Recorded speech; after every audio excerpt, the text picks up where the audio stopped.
Is it showing online for anybody? Is anybody monitoring this? Because I'm not showing us online.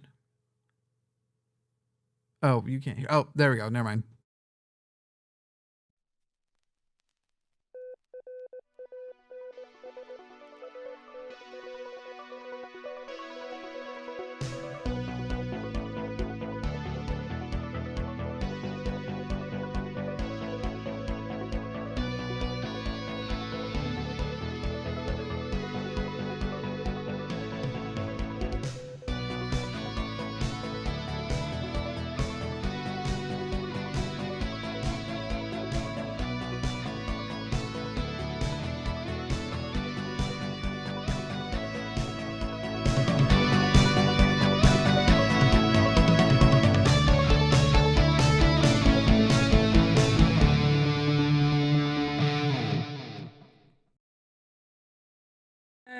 Are we online? Hello, everyone.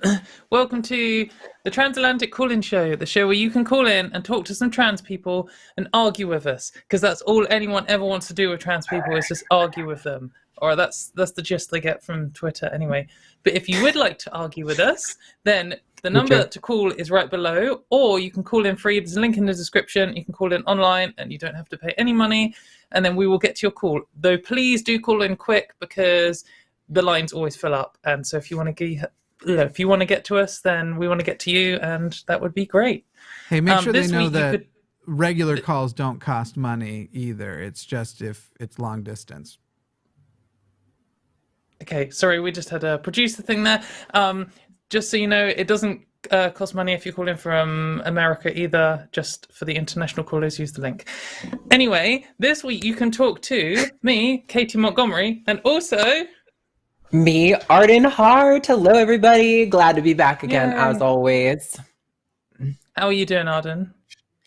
Good. It's been like a little bit of a mixed bag, but that's just like my brain for you. So, fine, good enough. How are you? Yeah, I think I'm doing all right. It's been a pretty intense week in trans rights world in the UK. I think our poll is going to cover half of it, so we can discuss that then. Maybe someone will call in about the other half and we'll get it all out of the way. We'll see. But yeah, it's been pretty good. Yeah. So awesome. For anyone who hasn't seen the show before, one of my favorite bits, I think my favorite bit is just talking to the callers, but one of my favorite bits is at the end, if you would like to send in a super chat of $5 or more, then we will read it out live on air. And it's usually quite a fun time. People like to write hashtag Team Katy and no other hashtag teams. And that's just a thing. That's a meme we do on this show. So people know we like to crush hashtag Team Katy with hashtag Team Arden, because I don't discriminate against mayo enjoyers, okay? There's no such thing as a mayo enjoyer. There's just a slime enforcer who tries to ruin other people's lives. So if you are opposed to authoritarianism, then hashtag Team Katy, $5 or more super chat, and we will read it out, and we would love to hear from you. But now YouTube also has this other way where you can, if you're not watching live, perhaps you're watching this back, or perhaps you're driving to work the next day, listening to it or whatever, and you park your car in the parking lot and you're like, you know what, that was good, but I wish I could have super chatted. What you can do is you can use YouTube's new feature called Super Thanks, which is basically like writing a comment, but then it like highlights it, and we'll be much more like to see them, and everyone will see them, and it'll be wicked. So if you'd like to do that, you are welcome. And the last thing I'm going to say before we move on to polls, so every week we ask a question, and we'll review what people thought about last week's question in a minute, and then we'll ask a new question. But before that, one of the things we want to get across from this show is that this is like a community effort, I guess. Like, we're trying to get more trans people on as the guests. You can talk to a different variety of trans people and not just me and Arden. So we're like rotating new hosts in, we're getting new people. But it's not just the hosts. The show is we've obviously got the backstage team who's helping out, but we also have amazing moderators and call screeners who are volunteers for the show. Now, if you've got time and you want to help out with trans rights, there's lots of things you can do. And maybe the show isn't necessarily what would be, say, like fighting for the cause or whatever, but I don't know, if the shows help you and you want to help out and you want something that's kind of, if you're good at that kind of thing, then we'd love to have you, and it would be great if you could contact us. I think the contact details are going to be in the description below. And we'd love to have you on board if you've got some time to help out. We've stabilized the show time now, so you know when you would need to be available for. We're all nice, apart from Jimmy, who's really horrible. But we now have a trans taking over. There's more of us than him, so we'll win in a fight or whatever happens. But yeah, so if you'd like to join, I don't know, volunteer, that's the right word, then perhaps send your details over and we'll have a discussion. But before we go, would you like to say anything before we go into polls? Nope. No, I'm ready. Let's dive do some in. polls. Let's do some polls. So last week, I forgot this one. So last week we asked, this was like the first time we've done like a trivia question.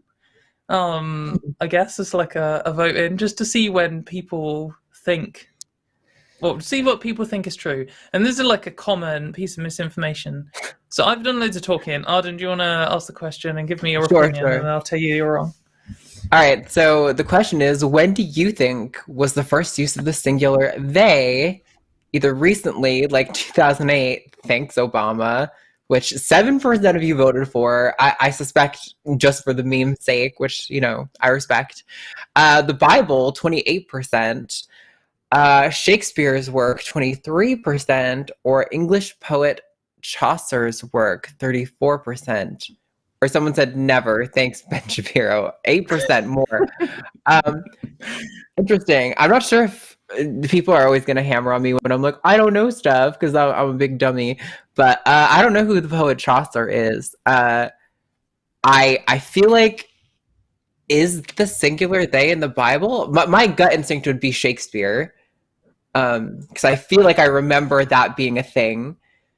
But I don't remember it being in the Bible, but I could totally see it being there. I don't fucking know. Katie, what's the answer? Tell us. What's the answer? So, well, interestingly, it wasn't invented by Obama, and it hasn't been stopped by Ben Shapiro. So those are the two wrongest answers, despite what Ben Shapiro says and despite what people who hate Obama say. Well, I don't know. We all like to hate Obama a little bit.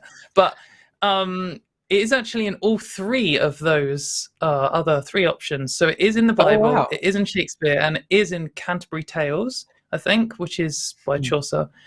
But then the question is, in what order did they happen? But there's also kind of a controversial answer to this too, which is when we say when was the first use of singular they, like, do we mean English? And if we mean English, like, at what point did English become a language?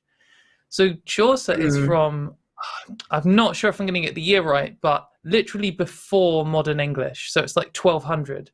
And if you try and read it in the way in which it was written, it's like just nonsense, because this is before, it just doesn't sound anything like English that we're used to. Not just like, often when you imagine like old time Shakespeare language, it's nothing like that. It's like the version before that, English version 0.0 alpha release. Yeah. So it's just gobbledygook, really. But one of the things that it did have was singular they and plural. Wait, so it had you and thou and they, and I can't remember the other ones, but it was similar to lots of other European languages where you have singular and plural of words, and then also you have like formality levels, and I don't know. I'm not a language expert, as you can tell. But interestingly, if we counting Middle English, which I think is what Chaucer is, then singular they is actually older than singular you. And you was only ever plural. And they had thou for the singular version of you. Right.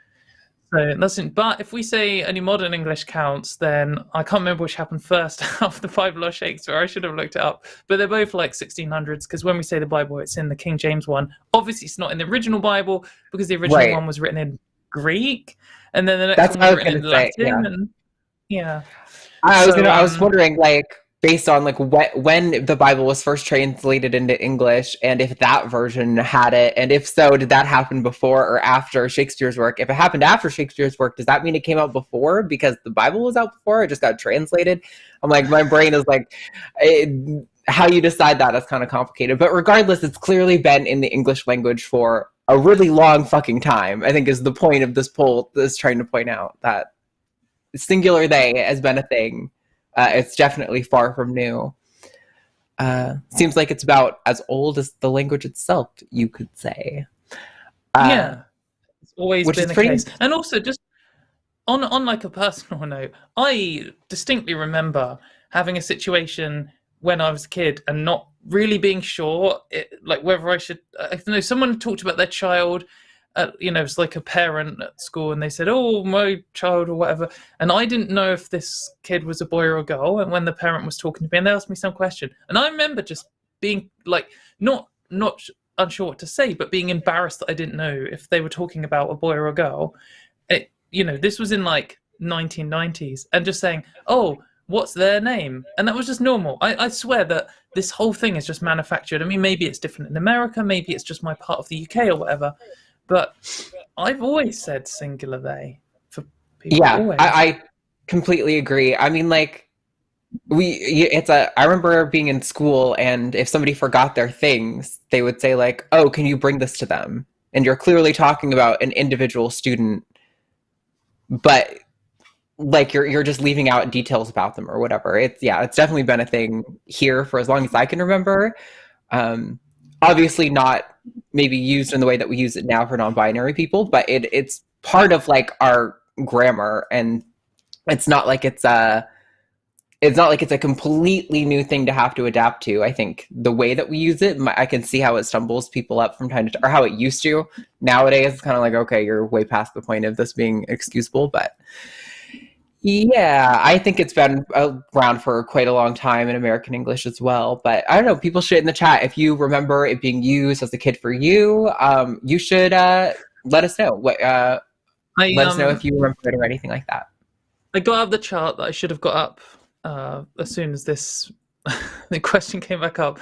I actually made a chart of this, which I've just retweeted, which is a timeline that I made. So yeah, it's Canterbury Tales, and that's it's actually 1300 and something.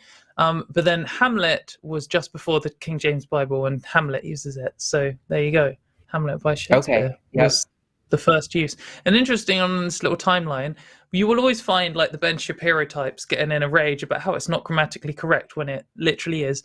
But then a couple of other things I put on the chart are some other words that Ben Shapiro likes, like SJW and woke scold, both of which are less than 100 years old. So shut up. Yeah.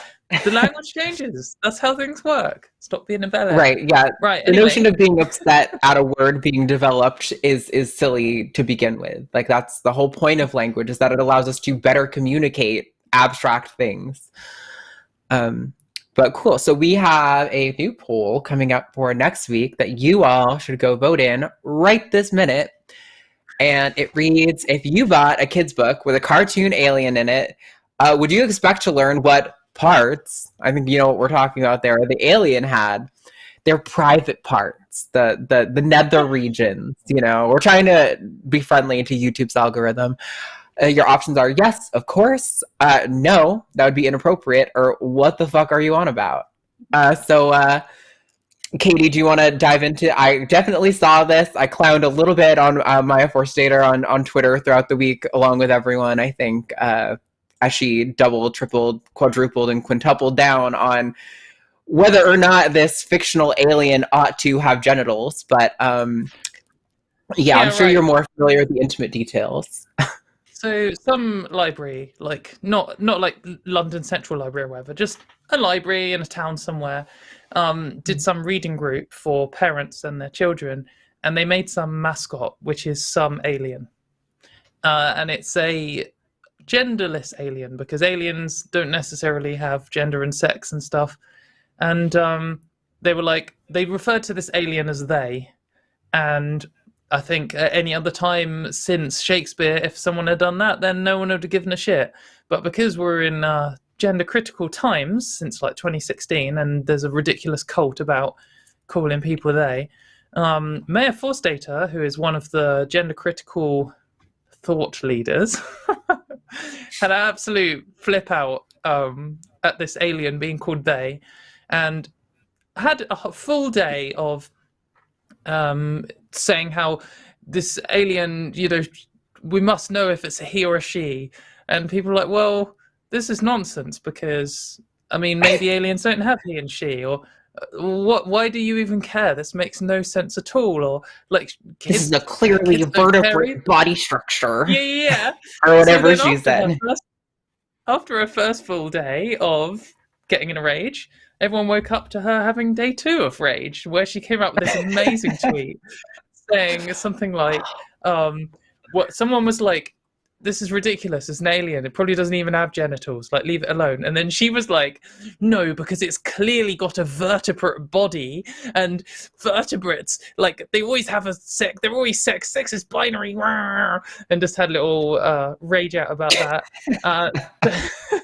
Turns out that's not true. There are plenty of vertebrates that well, there are some vertebrates which are simultaneous hermaphrodites. No, synchronous hermaphrodites. I don't know. It's the one where they're both male and female at the same time, including, interestingly, some species of salmon. I didn't know that. And there are also, obviously, sequential hermaphrodites, which are animals which start off as one sex and change into the other ones, which are vertebrates. So it's just all completely nonsense. And there are also, of course, lots of vertebrates, including lizards, which just clone themselves, and they don't have males, so they don't sexually reproduce at all. They just only have females. So, and if you only had females, why would you have gender pronouns? Yeah, I think the main part of what this is trying to elucidate, though, is obviously that, like, gender criticals will often talk about, how important it is that we talk about the binary of sex or whatever. But, like, this is just kind of showing how irrational down this rabbit hole of, it's not an actual, like, defense of sexual dimorphism. Well, it's a cover for their hatred of trans people, which you can see clearly when a alien cartoon character becomes a focal point of their discussions within their communities for days on end. Oh, yeah. So I alluded that it was 2 days, but it wasn't 2 days. It wasn't 3 days. It was 4 days solid of her raging about this alien's genitals. Like, she's like one of the most prominent gender critical people. Another prominent gender critical person, Helen Joyce, got involved defending her on it too. There's so many good memes. If you haven't been on Twitter for a while, then that's probably congratulations, don't ever go on again. But if not, then if you feel yourself being sucked back into it, then check out this alien and see some of the memes, because they're pretty good. Yeah, but yeah, Arden's right. It's just all cover for them hating trans people. You see this all the time. They'll make an argument and they'll be like, oh, no, because this biological fact. And then you look it up and you're like, well, that's wrong in more than one way. Like an example of this, it's like all vertebrates have sexually reproduced. It's like, well, no, that's not true, actually, for multiple reasons.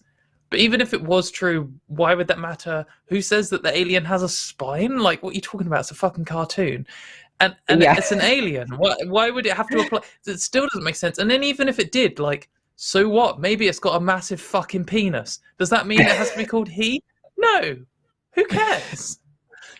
Yeah. It's just all so layers of fucking garbage. They just say this stuff. And the reason they say it is because what they really are thinking is, I hate trans people. And they know they can't say that out loud. They don't want to say, oh, by the way, this alien isn't even trans. Canonically, the library was like, it's not trans. It just doesn't have a gender. It's just they. But, they hate trans people. And they can't just say this book should be banned because I hate trans people. So instead they say, I have concerns about this book because vertebrates always sexually reproduce. And that just sounds like an excuse. It's good enough for them. Most of the public will fall for it. Like, who cares? Yeah. Completely ridiculous. Anyway, I'm ready to move on to calls if you are. Yeah, we've got a great list of callers. I'm thinking caller number 4 maybe seems like a nice spicy way to kick off the show. Well, Or caller number 3 is on topic of what we were just talking about. It's up to you. We can do okay. number 4. Yeah. First, we'll do No, you're 4 right. and then come back Let's to do number 3 and then we'll hit number 4. Okay. We're gonna bring in Rebus in Canada. Pronouns are he, they. Rebus, Hi, you are Rebus. loud. What's going on? You want to talk about alien genitals? Hello, is that right? how are you? Hey, I think you, Oh, Rebus, with if you echo in the the video back. in the background, could you mute that? Because we can hear ourselves back. Okay, There that's we go. better. Let me see. How about that? Yes, much better. Yeah. It is better? Yep. Yes. All right, what's going on? Oh, okay. So, yeah, good. Long time no talk. Yeah. Yeah. So, I was like, I never used Twitter. I just started to use Twitter lately, which is not a good thing, not a good place to be.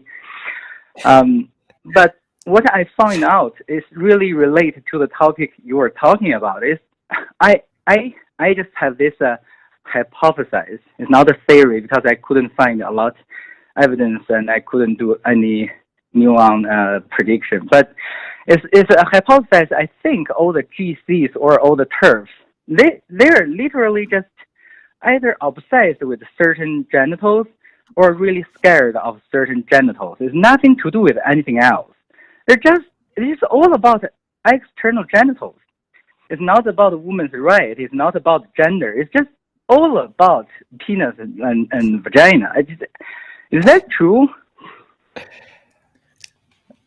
Yeah, to some extent, I would say, at least my experience with them has been such that that is a heavy preoccupation that they have. I mean, I think, like you pointed out, it's kind of hard to make like an evidence-based case for gender criticals as a whole are obsessed with genitals, but I think you're absolutely right in identifying that the majority of the people acting online in these gender critical spheres have a intense preoccupation with genitals.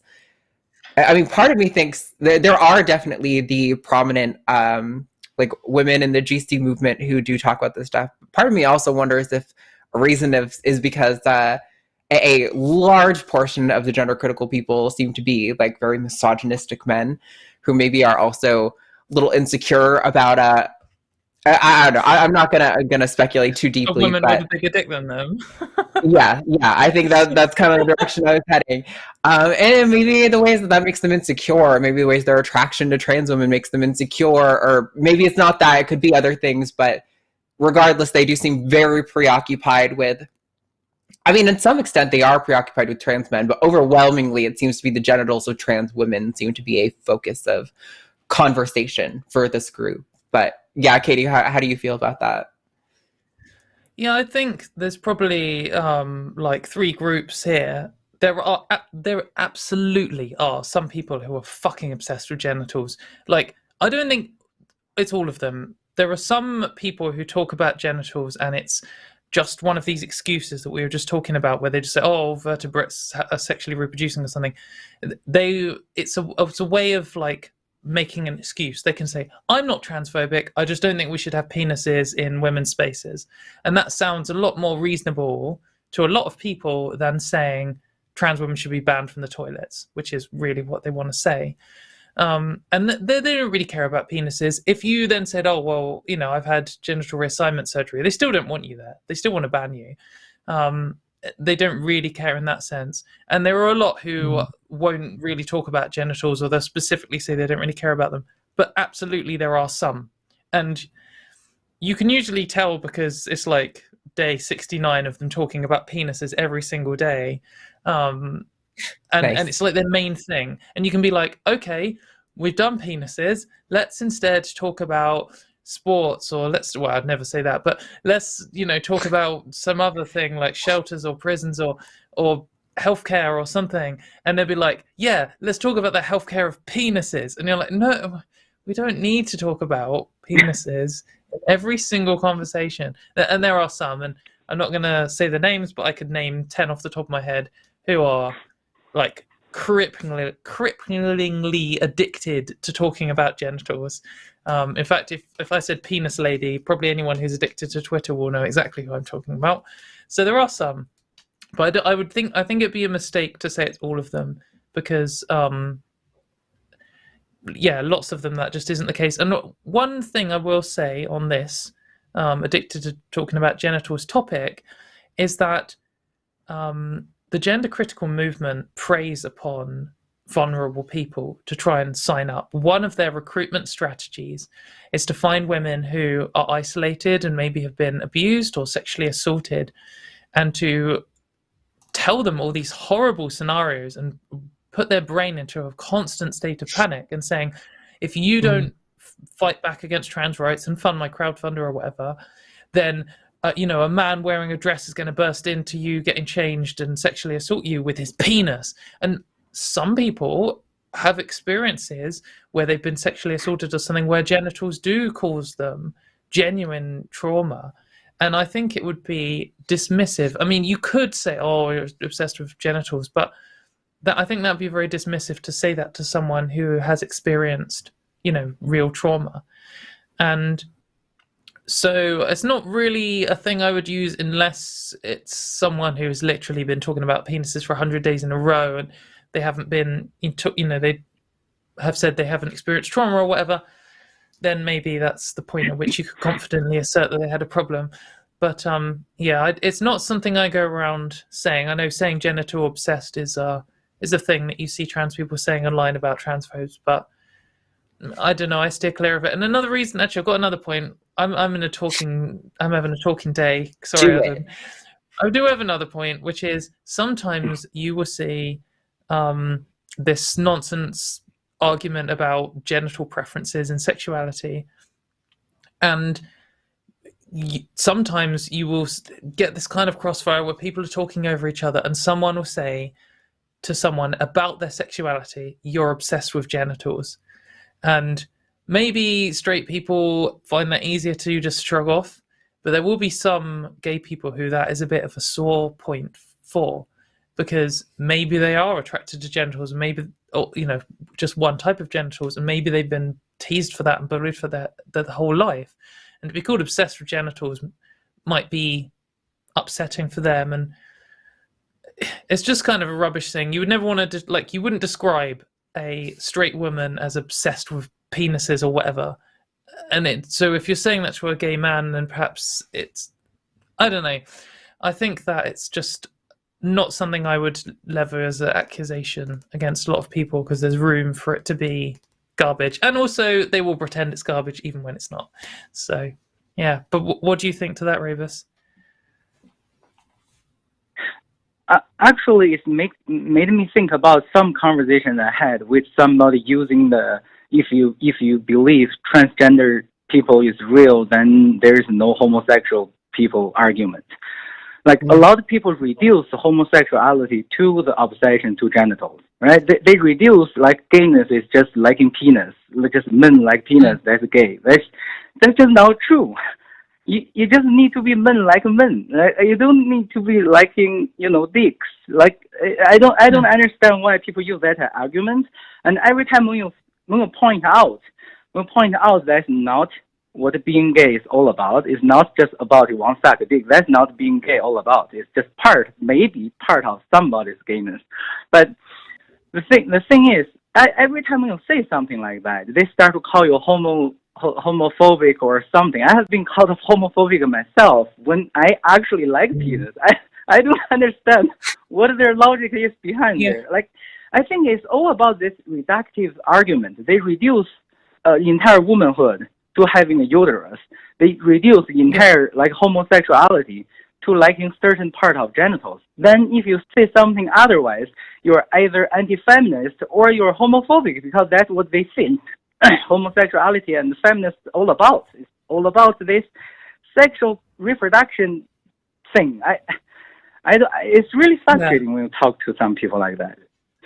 It is. It's very frustrating. Wrong. Sorry. No, you go on. You finish. Yeah. No, I work in biology field. In biology, the only way we determine sex is by looking at their gametes on their size and numbers. There is no other way. We don't look at penis or vagina, because that's different through species to species. And I think people all those people using biological sex as an excuse to be transphobic, they don't understand biological sex at all. They don't know how those things work, but they still using them as an excuse. So I just want to, I just want to say, like, they don't really care about sex. They don't care about biology at all. They don't care about those things. Yeah, and I think you talking about how they reduce being gay just down to genitals and then call you homophobic when you say it's not, that really represents this. Like, they don't care about gay people. They don't care about gay people's rights or sexuality in any sense at all. They, reducing being gay just to liking genitals, it is homophobic itself. And like I said, like, people aren't doing that about straight people. No one's going around and saying what being a straight man is being attracted to vaginas, because we know that's, I mean, the whole of popular culture is about straight men's desires of women, and it spends a whole lot of time on other bits of women and things about women than just their vagina. So it ends up just being about like gay men and gay women and their like obsession with genitals, and that itself is homophobic. Obviously gay people fall in love and are sexually attracted to, sometimes including genitals, but a whole person, and that's what people are. But the thing with trans people is they're already wanting to reduce people down to just bits, because that's the only excuse they can have for dehumanizing you and arguing to take away your rights. So that's what happens. And then they call you homophobic because they know that analyzing and explaining their views, where they come from, like, this position is irrational, it's about trans people, it's transphobia. They know that when you say transphobic about them, they don't really have any defense for it. So they just want the same power to like say things back to you. So they call me transphobic, homophobic, misogynistic, racist, all this stuff all the time over rubbish. And obviously when someone, accuses me of those things, I do stop and think. But when it's a gender critical person, a straight man, telling me that I'm homophobic because penis or whatever, like, he's just saying that because he wants to have something to say back at me when I point out that he's transphobic, and it's just meaningless. And that's why it doesn't have any power. And once you realize that them calling you homophobic, some straight man is calling you homophobic, then you can just be like, well, actually, it's just worthless. He's just saying it because he has nothing else. Like, it's not even an effective weapon here. He can say it all he wants. Like, anyone can call me homophobic, and then any gay person can come look at my how I act, my actions, my work online, and all this kind of stuff, and just see that I'm not homophobic and it's not an issue. Or they can raise a point where we can discuss it. But yeah, it's just bullshit. But yeah, I hope that's helped. Do you have anything you want to add, Arden? Or? No, I mean, I'd like to give Revis a chance. I was just about... Go ahead, Revis. Yeah.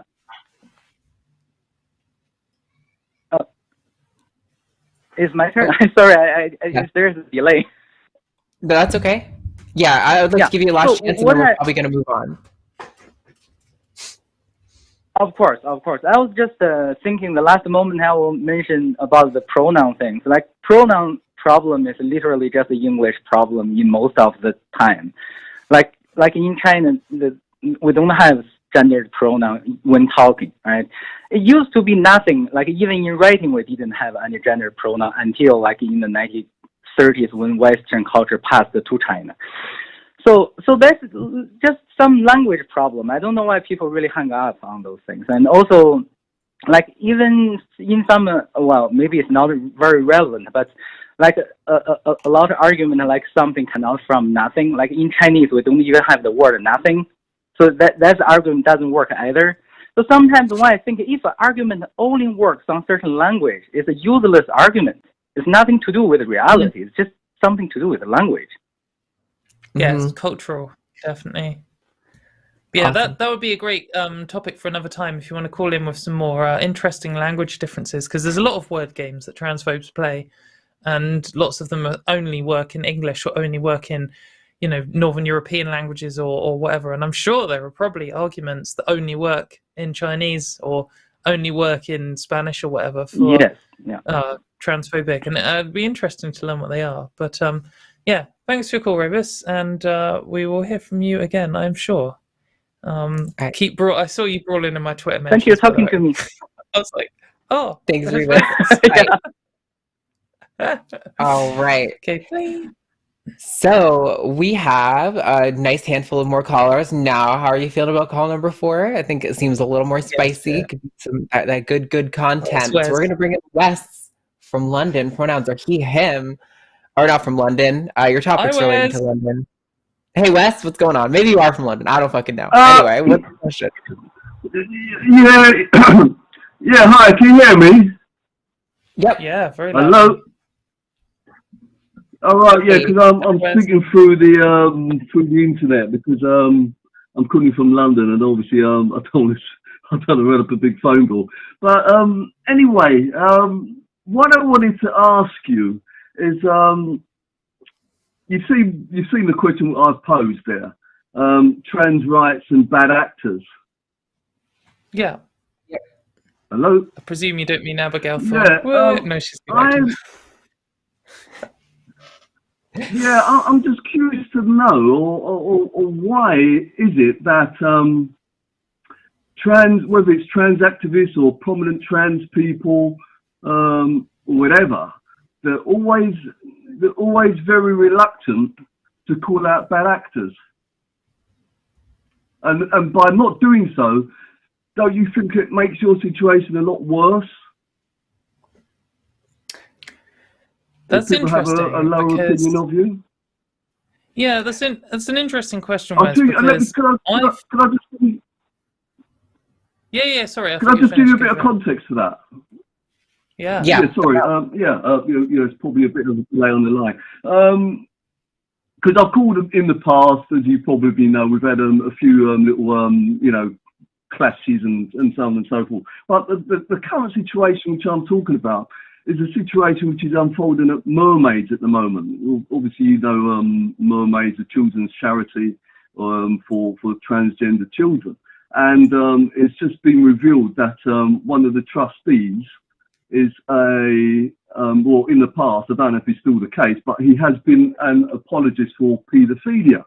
Now, I would have thought that everybody, whether you're trans, if you're cis or whatever, you'd all be united to think, this is a bad thing. We shouldn't have anything to do with this, and everybody would be on the same page. But what we've seen is that nobody's actually criticising this trustee. There's been nothing. So when Wes, you have obviously people, sorry. Hang on a sec. Wes, I'll address this. Hello? I know what you're talking about. I think that the first thing I would say is that maybe you should go and check my Twitter, because I wrote about this yesterday. I don't know. I'm obviously not the most prominent trans person in the world by a long shot, but I feel like in the UK I'm fairly prominent. So it's not just me, a complete nobody online, saying, "Oh well, I wrote about it." I've written quite clearly on this, and I condemned the actions of this guy, both in the fact that he kept this secret from Mermaids and the fact that he went and talked at this conference in 2011 at all. And loads of people, loads of my followers in reply, this thread's got hundreds of replies and quote tweets, supported and said, I agree with the gist of what you're saying, or I agree with this wholeheartedly, or I agree, but I'm also going to add this extra thing. I think that to say that no one has is, especially considering who you're talking to, is just wrong. I mean, maybe Arden hasn't, but she only just learned about it just before the show, and I only just briefed her on it, because this is quite an England-specific thing. But also I've seen other, prominent trans people also taking similar positions and speaking out about this. I know that Trans Safety Network have written about it, Trans Right, as in writing, has written about it. I've only just realised it's a pun. It's the first time I've ever said them out loud. I know that Pink News, they're like the only media organisation in the UK who I would say were like remotely pro-trans. They took a stance on it before I did even, and took a similar position. They were quite late to it though, weren't they? They were in denial for quite a while, because there's been this investigation into Mermaids. The first I heard of this, hang on, Wes.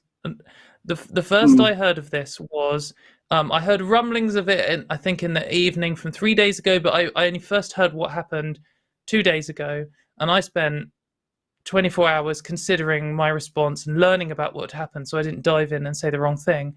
And then I wrote about it. Like, that was very quick. Mermaids found out about it, and on the same day got rid of him. And Pink News published an article, I think hours before I did, wrote about it. So I don't think, people are obviously still responding now because it's still a thing. Mermaids have just given their statement today. Or the second statement, their original one just said we've got rid of this guy. But so, like, just to the charge of no one is calling out, I think that is just false. What the point that I would like to address that you said about it was kind of more general thing, because this specific point, I mean, this is quite a UK-centric thing. It's focused around one charity that only really the UK gender criticals care about. But I think as a general point, it's a good thing to talk about, and maybe we'll have more to agree about in that sense. And I think that's of people being unwilling to call out people on their side, in quotes. Because it's a charge I would absolutely lay at the...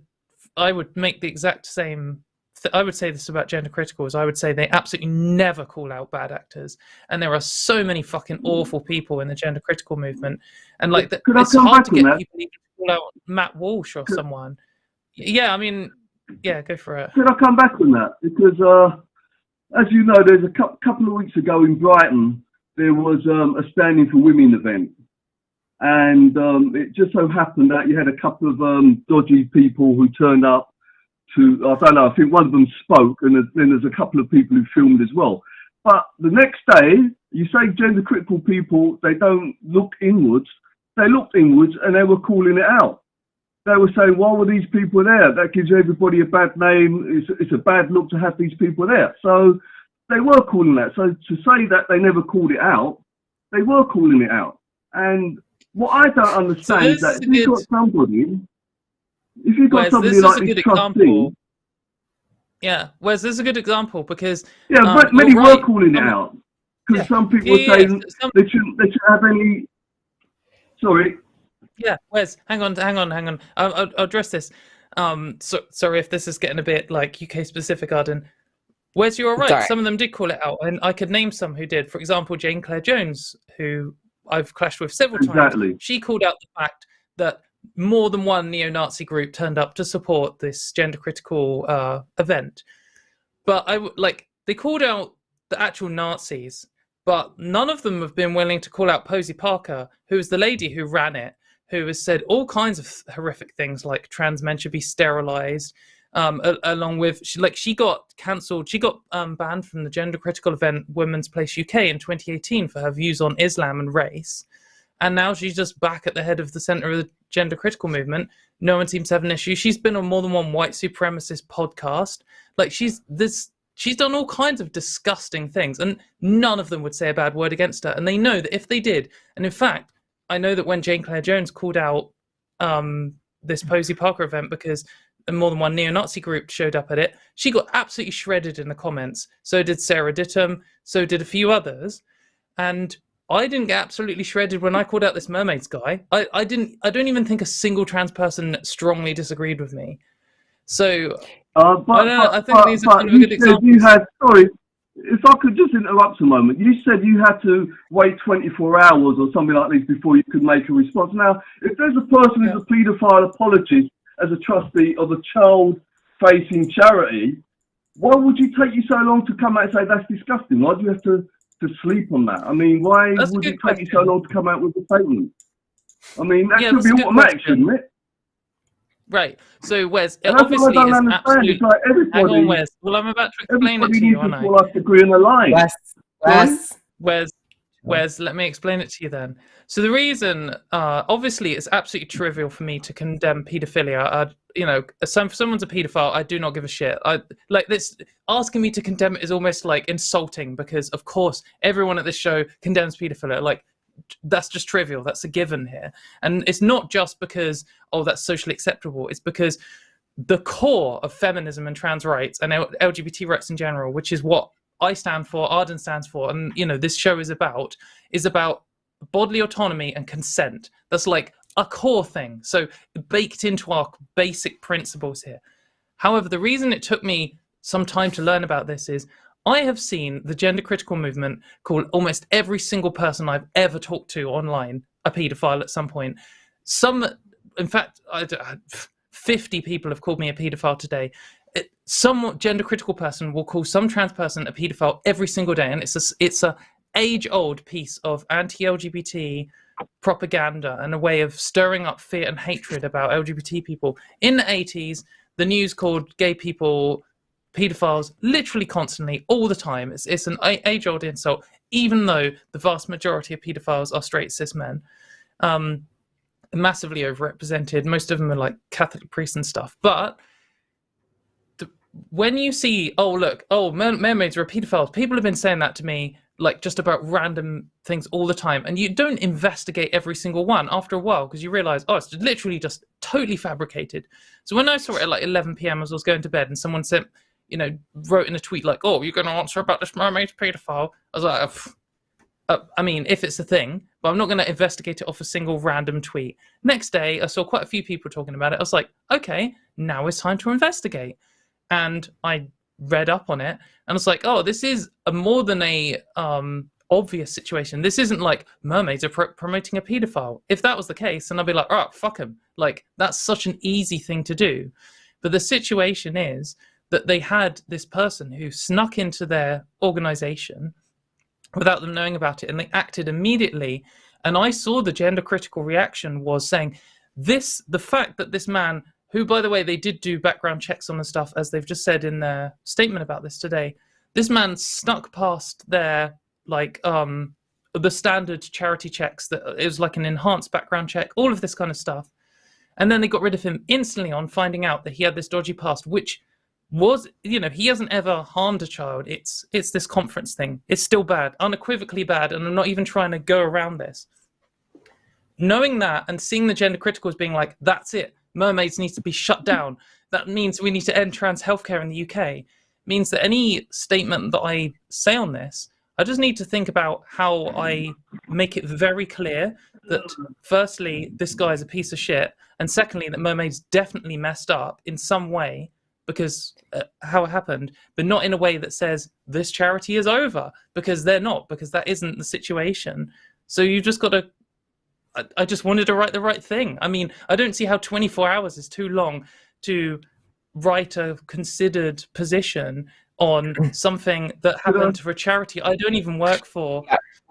I just think that's a completely reasonable position. I don't even think you've read my review. I think you need to go and read what I said, and then see where it is. You'll probably just agree with that. Good. If I could read you back, I just think you're accusing me of something that's garbage here, Wes. Sorry? I think that you're accusing me of you saying that me taking 24 hours to write a statement on this is bullshit. I think that's bullshit. I think it's completely unreasonable. No, if I could have a word, if I could just get a word in a moment, because you responded to somebody who was responding to J.K. Rowling. She did a quote tweet, and she said, the smear is a rework of the satanic panic where innocent people were accused of child abuse. This is the anti-trans movement at their most wicked and absurd. Rowling doesn't care who she hurts. Your comment was at their most wicked so far. Now, how do you explain that? You're just trying to make out as if it's a smear, and the person is actually a paedophile apologist. So how is people like J.K. Rowling pointing that out a smear? Can you explain that? And your response is at their most wicked so far. Yeah, well, the gender critical movement is getting worse all the time. I mean, it's got worse than today has been one of the most abusive times. Why is it wicked to point out that the person is a paedophile apologist? Wes, I'm going to mute you.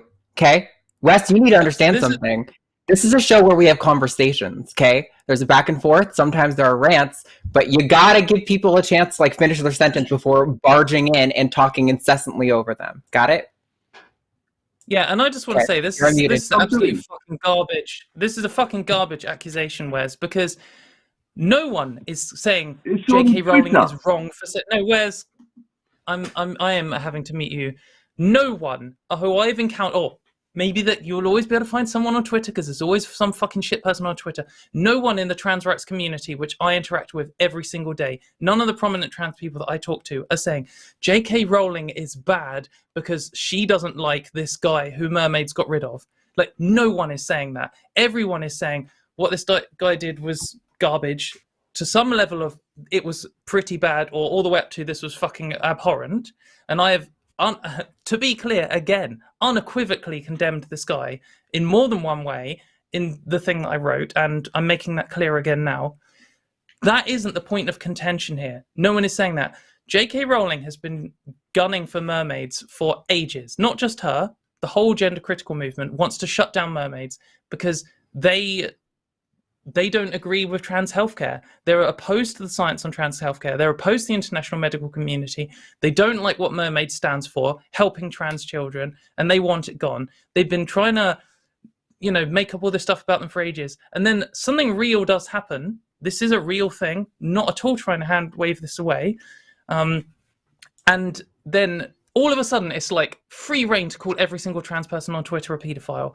Like, the amount of people I've seen, not just trans people, like cis gay people and straight cis women, so many people have been saying, like, I went into J.K. Rowling's mentions and like replied to someone, and now people have been calling me a paedophile all day. Like, this is what people are objecting to. It's such a classic thing to try and harm LGBT people and their rights, is to just call random LGBT people pedophiles. And that's how people get beaten up and killed. And that's a real thing, and it's been happening for decades. And this is just an example for it. And when I say it's at their most wicked yet, it's true. They've been getting worse and worse. Every single month, the gender criticals have been getting more abhorrent, more vile, more abusive, more extreme in their demands. Like, J.K. Rowling was saying she just had a few concerns like 2 years ago, and now she's calling trans people genderists and like chumming up with these people who run hate groups who have declared that all trans people are pedophiles and all trans people are rape women's bodies and all of this kind of disgusting things, and people who work with WDI and have called to end all trans rights in the UK. Like, they're getting more and more extreme. The abuse that I face every single day is getting more and more vile. That's just an observation. And of course it's going to get worse. It's going to get worse for ages, yeah. Like, when moral panics happen, which is exactly what this is, they get worse and worse for years. And that doesn't mean on this one specific incident I'm suddenly making an excuse for a shit person. I'm not at all. And it's bullshit, and it's part of the gender critical strategy to be like, oh, so you oppose me trying to ruin every trans person's life? That must be because you're defending a paedophile. And it's just such a fucking garbage thing. And if you're going to try that strategy that Wes, then I'm uninterested in having this conversation. I will unmute you now, and you're welcome to respond. But if you're going to carry on with accusing me of not, like, basically just letting this thing slide or hiding from addressing it or something, then you can fuck off. So this is your choice, and this is probably the first time I've ever got angry on this show. So go for it.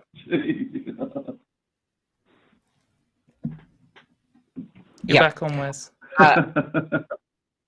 Well, okay, while you chuckle, I'm going to interject really quickly because I've been quiet for the whole 18 minutes of this call. Wes, you called in saying trans activists don't call out bad actors on our side, right?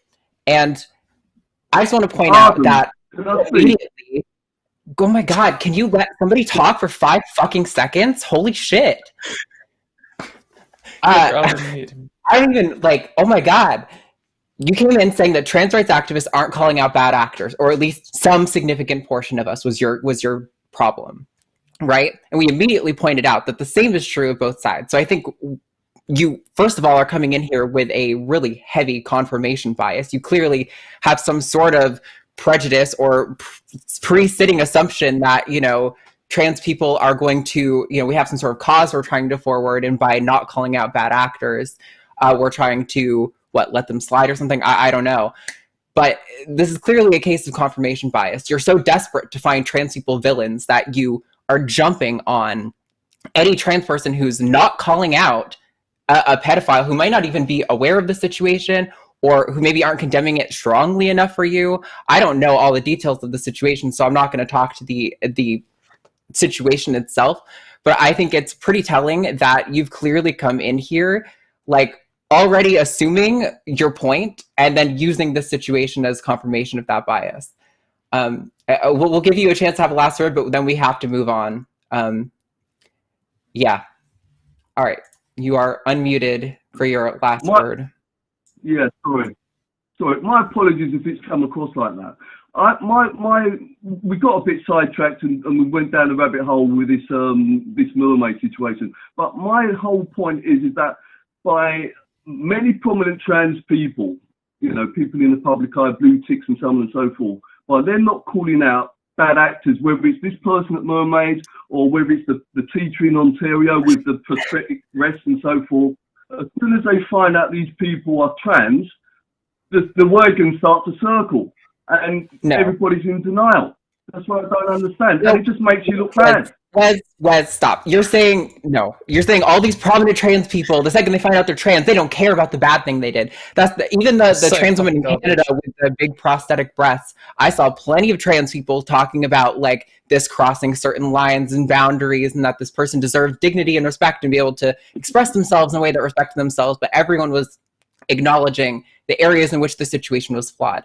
I mean, maybe you're specifically seeking out people who are not acknowledging these bad actors. I don't know. That wouldn't surprise me considering you clearly have a very strong bias. But I think we're going to have to wrap it up today because I feel like I just pointed out something and you completely did not acknowledge anything I said and you just restated your point a second time. Looks like Katy wants to get in the last word, but then we are ending this call. Yeah, definitely. I'm going to add on one extra thing, which is with this mermaid situation, I felt like I needed to have an opinion on it because they are part of the UK trans rights activist community. You know, I know some of the people who have been are like other trustees there and et cetera, and have talked with them before. And I have personally promoted mermaids before by saying, you know, check them out. They're a charity who works on LGBT rights in the UK. And I would if there was something on Stonewall too, for example, or another LGBT rights charity, Gender Intelligence. When it's some total nobody in Canada who just happens to be trans, why the fuck should I have to have an opinion? Why do I need to write a fucking written statement on some weirdo from Canada? Like, what, just because they're trans? Do you write a statement on every single fucking cis criminal who commits a crime or does something disgusting or has a wank in public or something? Of course you don't, because it's absolutely no one and it's nothing to do with you. Some random shithead from Canada who I don't even know which one you're talking about. There is at least 2 bad Canadian trans people. Okay, cool. What I do. This is such a classic thing where it's like making every single Muslim apologize for terrorists, making every single black person apologize for someone who broke a car wing mirror in a Black Lives Matter protest or something. It's just prejudice. It's just like generic fucking prejudice. And I am very uninterested in the conflation between that and addressing something relevant. So anyway, that is the end of that call. Yeah. You can say goodbye to us. Yeah, I absolutely reject this notion that, like, because basically what you're coming in when you're saying, like, oh, we're not calling out bad actors, like, on our side, who, like, specific, and we ought to, that sort of has, like, the implicit suggestion that trans people have a reputation for being predators. So when somebody on our side is a predator, we ought to call them out to disprove that assumption, which is just, it's a bullshit assumption to start with. Also, how is some random teacher in Canada on my side? On my side for what? Yeah, right. Because you both happen to be on my side. If someone is not a feminist and they're some fucking creeper or whatever, then they're not on my side. Like, my side is feminism and LGBT rights. It's not blindly supporting trans people worldwide in all of their actions. It's just it's bullshit. Anyway, I've done a lot of talking and a lot of raging. Arden, you pick a call that you want to do some talking for. Well, this isn't necessarily like I'm not trying to shit on you, caller. I'm just saying you've been on the line for 45 minutes and we want to get you in because you've been on the line the longest. So let's bring in Sky in the UK. Pronouns are he, him. Sky, what's going on? Hi.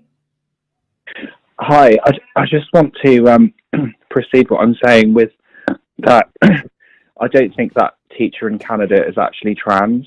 So I think that's offensive to trans people. So I don't think that teacher is trans. I appreciate the sentiment there, but I don't think we really get to decide who is or isn't trans. And I think just because someone does a bad thing doesn't mean that we get to like say, oh, that's not even a real trans person. They've got some sexual perversion. Yeah. Therefore, we don't associate with them. No, that she may well be a trans person. It's not for me to decide. But I can still condemn the thing she did and acknowledge that we both have this one fact about us that we're trans be similar. Like that doesn't in any way imply that I agree with her, that I condone her actions. Like that's just silly. But anyway, that's unrelated to your call. What's your call about? Yeah, no, that's a fair point. I was just going to ring about gender non-conforming people because in my opinion, I think that gender non-conforming people are like the biggest victims of gender ideology, because I think that there's not really much support in society for people who are genuinely gender non-conforming. And I just think, I was just wondering what you think about that, because like, for example, I saw someone who identifies as non-binary. Sorry, Sky. Hang on a sec. What do you mean by genuinely gender non-conforming? How can you fake being gender non-conforming? No. It's just I saw like someone who identifies as non-binary on who was debating with Matt Walsh on the Dr. Phil show, and he was saying he was basically saying that like if you like Barbies and you're a boy, that you're probably trans, and I just think that's a very stereotypical view of like whether someone would be trans or not. And I just think like that's kind of about stereotypes really, and I just think like there's not much discussion generally in society and in the trans community about people who are gender non-conforming. That doesn't necessarily mean that you're trans. Yeah, so I'm going to cut in here. I don't know the specific quote you're referring to, but I would probably put money on that you're misrepresenting that quote. I have a really hard time believing anyone said, if you play with Barbies and you're assigned male at birth, you're probably trans. That's no, I don't know any trans person who would seriously make that claim. I know lots of gender critical people who would misrepresent what trans people say to be that. I've heard that a lot. Something that trans people will say often is that I came to find out that I was trans eventually in life. And when I looked back on my life, I was like, oh yeah, I was doing a lot of things that are stereotypically girly or whatever. But that's not to say that those are what make you a girl. We are social creatures. We are able to, from a very young age, identify the things boys do and the things girls do. And it makes sense that someone who has a female gender identity that doesn't know it yet might gravitate towards what society tells them are the things that girls do. That's not to say that the girly things or the stereotypes are what make them trans. It's you're missing the causal direction there. But your initial claim about gender conforming people being harmed by the gender ideology movement is just absolutely absurd. I think if anyone is supporting gender non-conforming people in being who they are, no matter what their gender is, expressing their gender the way they want, no matter what their gender is, it's the trans community. The only people I ever see try to control what people wear or do based on their gender are gender critical people. Overwhelmingly, conservatives. My sibling, who came out as non-binary later in life, when they were like before all that happened, they were a super gender non-conforming queer person, and it was all the trans and the LGBT community around them that supported them. It was our family who was the opposite of that, who gave them a hard time. Like this is a thing I hear all the time on gender critical Twitter, but in actual life, it's the complete opposite.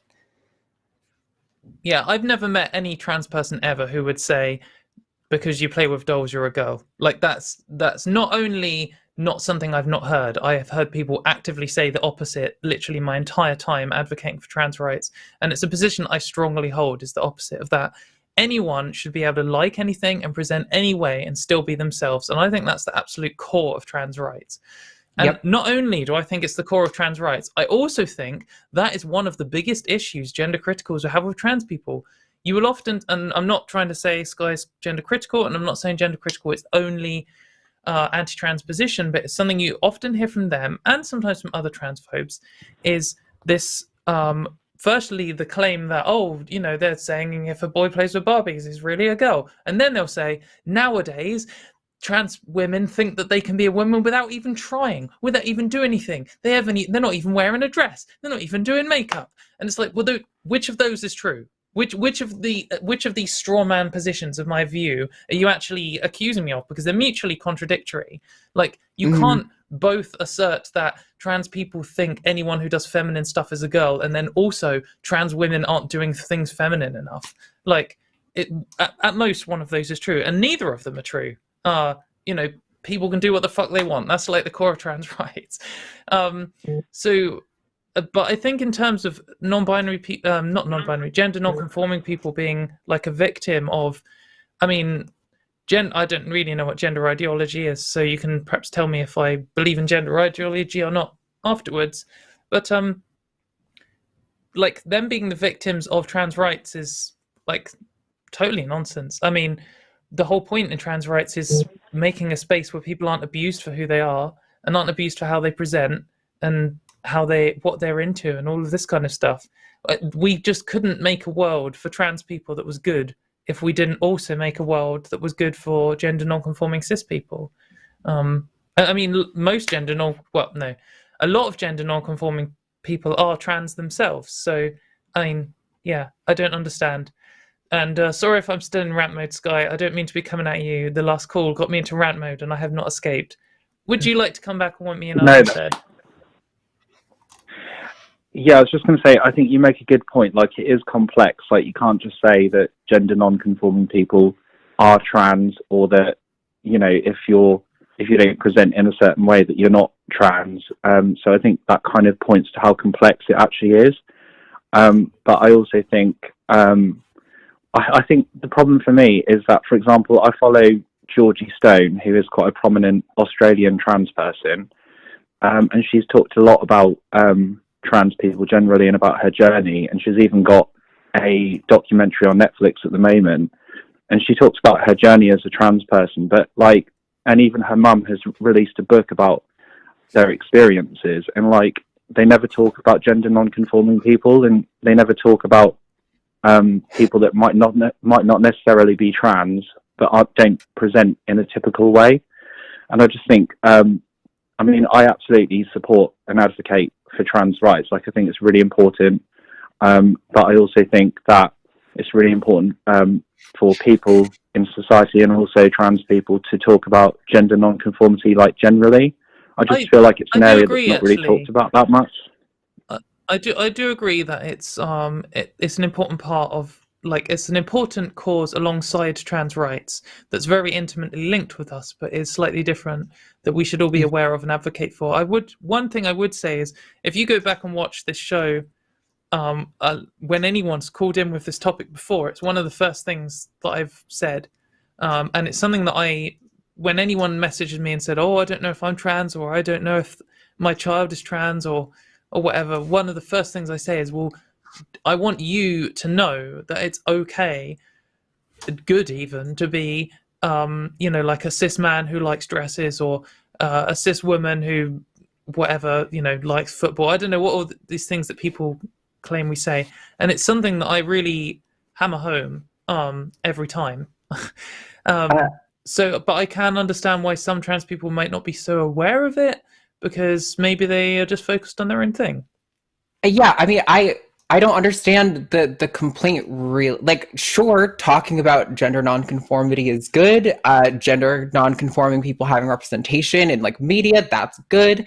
I don't disagree with that. But why is the complaint that a trans woman's mom wrote a book about their life and didn't talk about gender nonconformity? That's not their story. I don't understand why. There seems to be this really weird, unrealistic expectations that if trans people are going to be honestly engaging with the trans debate that we're going to acknowledge just like every fucking random side issue that is tangentially related to trans people. It's such a unrealistic expectation. And with all due respect, Sky, you seem like you are an honest interlocutor, and I'm not trying to like give you a hard time, but you came in here and said gender nonconforming people are the biggest victims of gender ideology, but then you in another breath said that you stand for trans rights. And if that's the case, I would urge you to rethink the way you look at these questions and frame them, because gender ideology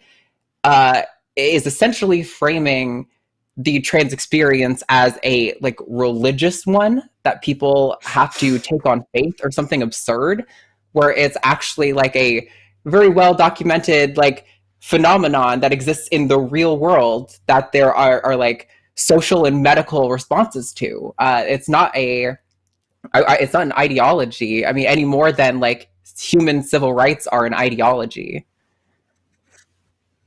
Yeah, no, I get what you're saying, but I think advocating for trans rights is a different thing to criticizing gender ideology. Like, I don't think it's necessarily the same thing. But also, in terms what of is gender ideology? The mother of the. Sorry. What is gender ideology? What's the difference between that and advocating for trans rights? Well, I don't think we have a good hold on what actual gender ideology is like these days. Like, I just think that we don't have a true, firm understanding of it.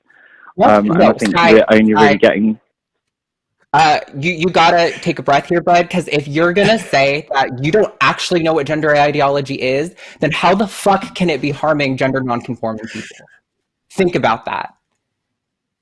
I don't know what it is. Well, I think not joking. I say Florgelberg is harming gender nonconforming people. That has no meaning, because Florgelberg is not a thing.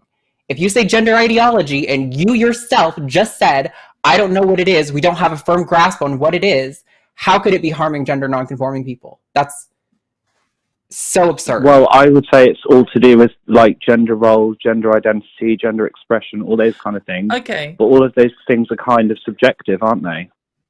Well, that's Sky. If you're saying I think it's gender roles and expectations that are harming gender nonconforming people, that to me sounds like the patriarchy. The expectations that the patriarchy has for gender roles is harming gender nonconforming people, to which I would agree wholeheartedly. Yeah, Sky, I think maybe the reason why we're reacting to the term gender ideology is because of it's like historical use and its today use.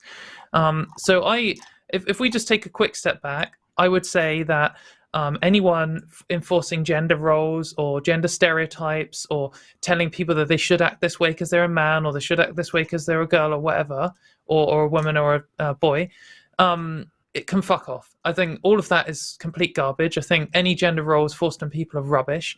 I think that people should be able to be free to do what they want without judgment. And I think that's like a basic feminist position. And I think feminism has been fighting that for hundreds of years, or at least 100 years, explicitly acknowledging that. And you could say, oh, well, things like, when we talk about gender, sometimes we mean gender stereotypes, sometimes we mean gender roles, and they are garbage and we should get rid of them. But in a modern context, often when we hear the term gender ideology, it's used as like a dog whistle by a very prominent example is a similar term, or the same term was used both in Poland and in Hungary by their far-right governments to come to power, and they're talking about stopping gender ideology, and it ends up being this catch-all for as much anti-LGBT stuff as you can get away with. In the UK, if I meet a British person talking about gender ideology, I usually assume that they oppose specifically trans rights. But if you see it in the newspapers in Hungary or similar, they're talking about trans rights, they're talking about trans healthcare, they're talking about gay people being able to get married, they're talking about being able to teach about gay people in schools. And it ends up being this just term for kind of everything to do with LGBT people. And if you were to ask some gender critical academic what they thought gender ideology is, they would probably make the claim, and this is from my experience in trying to get to the bottom of it, what they think it is, that gender ideology is the claim that people have gender identities. But the thing is, the claim that people have gender identities is a theory from science, like medical science. It's just an observation, like saying people have sexual orientations. It's not an ideology that has been built up from the ground, like feminism or communism or something, which is a political ideology. It's just an observation of how humans react and a model of how human brains react given the data that we have. And that doesn't mean that it's the perfect model, but it does mean that there's some evidence here. And you may say, oh, well, okay, well, we can accept this evidence, but that doesn't mean we should organize the world around gender identity. Fair enough. I just think, that's where the argument we're having in terms of trans rights in general. But then that's when it comes into the realm of trans rights.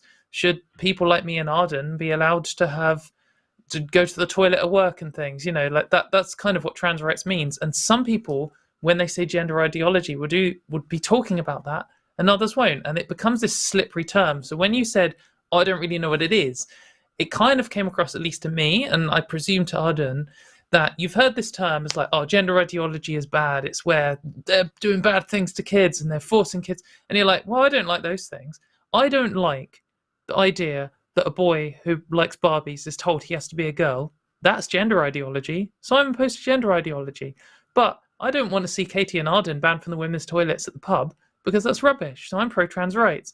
But the reality is that this claim that a boy is being forced to be a girl because he likes Barbies isn't a trans rights position. It's kind of a nonsense position. But if there's anyone doing that, I wouldn't be surprised if in human history at some point some misguided or even malicious parent has tried to force their kid to be a trans girl because they like Barbies or something. It's probably happened once. And if that's the case, then they are opposed to trans rights, because forcing transition on someone is as bad as forcing a trans person not to transition. And at what point that's why we need to know the edges of gender ideology, because when people say that term, they often mean the whole of trans rights. And sometimes, it doesn't sound like you're saying that. So that's why it's kind of important. So I think maybe if we step back from this term like gender ideology and we say, Sky, here's my position. I think gender roles are bullshit. I think gender stereotypes are bullshit. I think being trans or not is a real thing. And I think trans people should have healthcare and human rights. Perhaps you agree with all those things. So we don't really need, I don't know, maybe gender ideology as a term here doesn't really add anything. What do you think? Yeah, I think that gender ideology is just a separate thing to being trans. Like I don't conflate them. So like, even if I'm critical of gender ideology, like I'm certainly not critical of. Sorry? I just don't know what it is. If it's not those things, I don't know how you can get through Katy just doing explaining to you why that doesn't make sense because you haven't explained it, and then how you can just say again, gender ideology is different than trans. That's offering nothing new. We need you to either explain what gender ideology is, and you had a definition that's not at all the one that any of the popular use of that term is, which is gender roles and stereotypes. If that's what you mean, then as a trans person, I am asking you to find a different way to phrase that, because when you say that, I can guarantee you 99% of the people you say that to in these types of discussions are going to hear what Katy and I just heard, not what you actually meant. And if you did mean what we assumed you meant, which personally, I think you did, because your first example was a Matt Walsh fucking interview, then I think everything I said is spot on. And so we're going to give you one last chance to respond, and then we're going to move on. So go ahead, Sky. Yeah, I don't agree with a lot of what Matt Walsh says, but I think it's important to see what those kind of people are saying just to be abreast of the situation, because obviously if they say a lot of harmful things, I think it's important to know what they're saying. But so no, I don't, I'm fully supportive of this channel and both of you, and I really respect both of you. It's just, I just wanted to talk about gender non-conforming people, but yeah, thank you for talking to me about that. No, thanks for calling this guy, and sorry if we're a bit heated. The last call was heated, and gender ideology is like one of these dog whistle terms that puts everyone on the defensive. So, yeah, have a think about what you think gender ideology is, and we'd love for you to call back and present the what gender ideology is. Doesn't need a strict definition, but some kind of this thing here is gender ideology and this thing isn't, and then we can debate whether it's good or not. But yeah, thanks for your call, and we will hear from you again. Right. So we've got. Would like to acknowledge that I don't apologize for getting heated because I still think I'm 100% fucking right in my interpretation of how Sky meant that. So we've got 2 callers left, and I think one of them is potentially spicy. So do you want to carry on the rant, or do you want to have a cool off and then come back to the rant? No, let's fucking barrel through. Apparently it's that kind of episode. So fucking caller number 7. Taylor in Texas, pronouns are he, him. You are live on Transatlantic. How can we... okay, I want to... Can you hear me? Yes, we can hear you. What's going on? I want to... Okay, well, I'm sorry. I'm not trying to be spicy. This is me actually, like, genuinely, like, trying to learn here.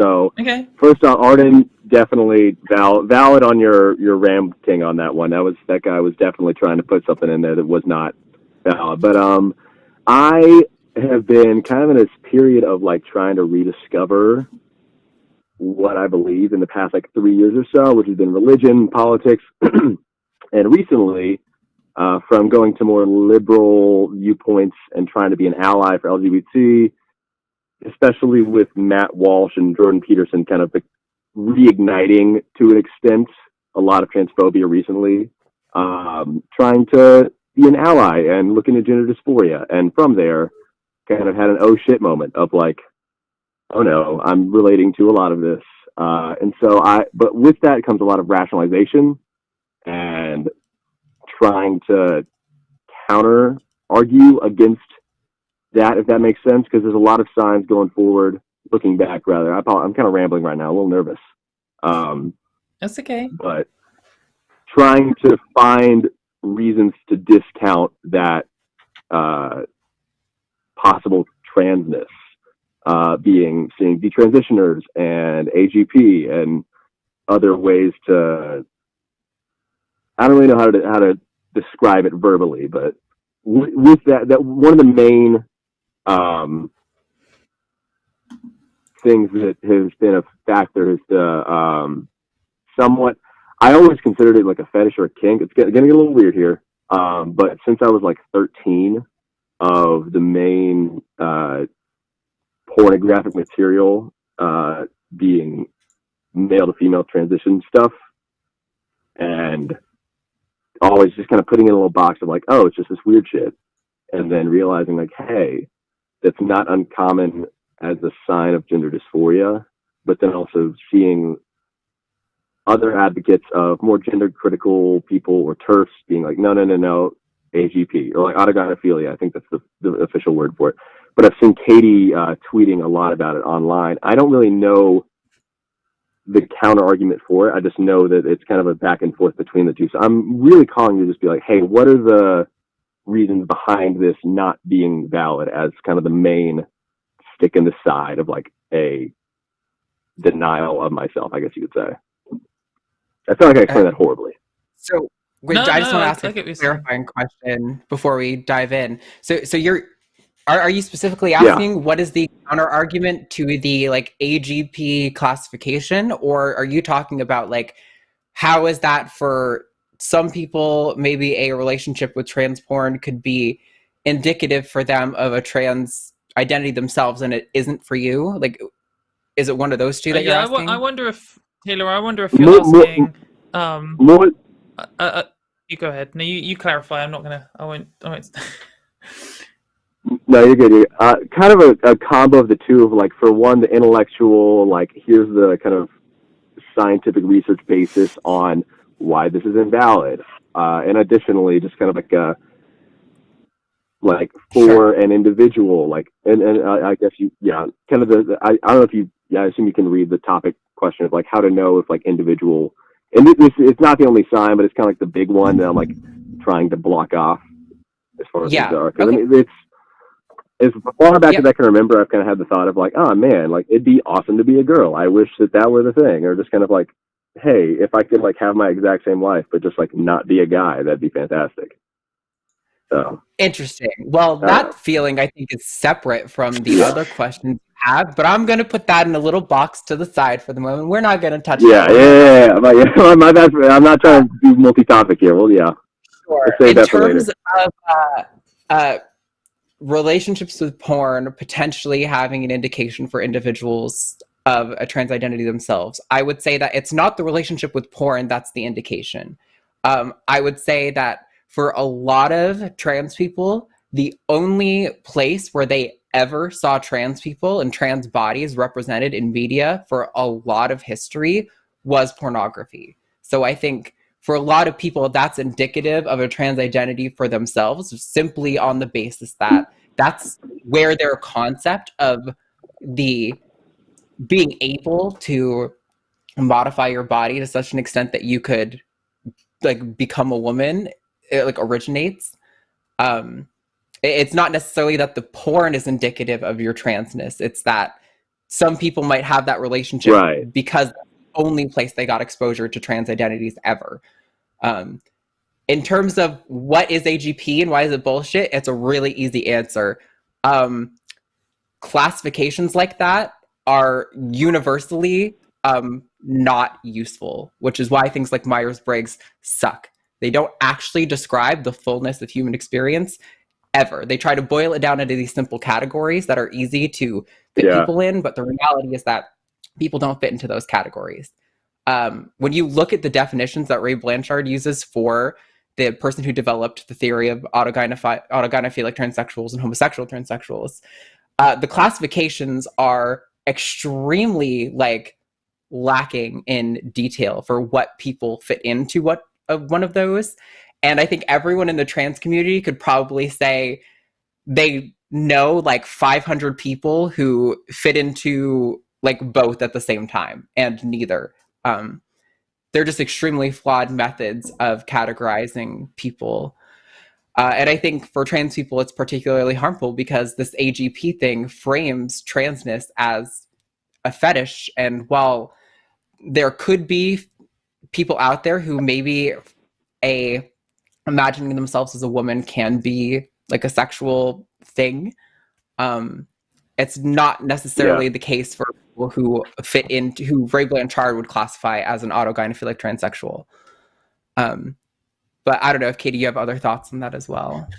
Yeah, I guess maybe I'll take a slightly different angle. Like I agree that everything Blanchard says is pretty much garbage.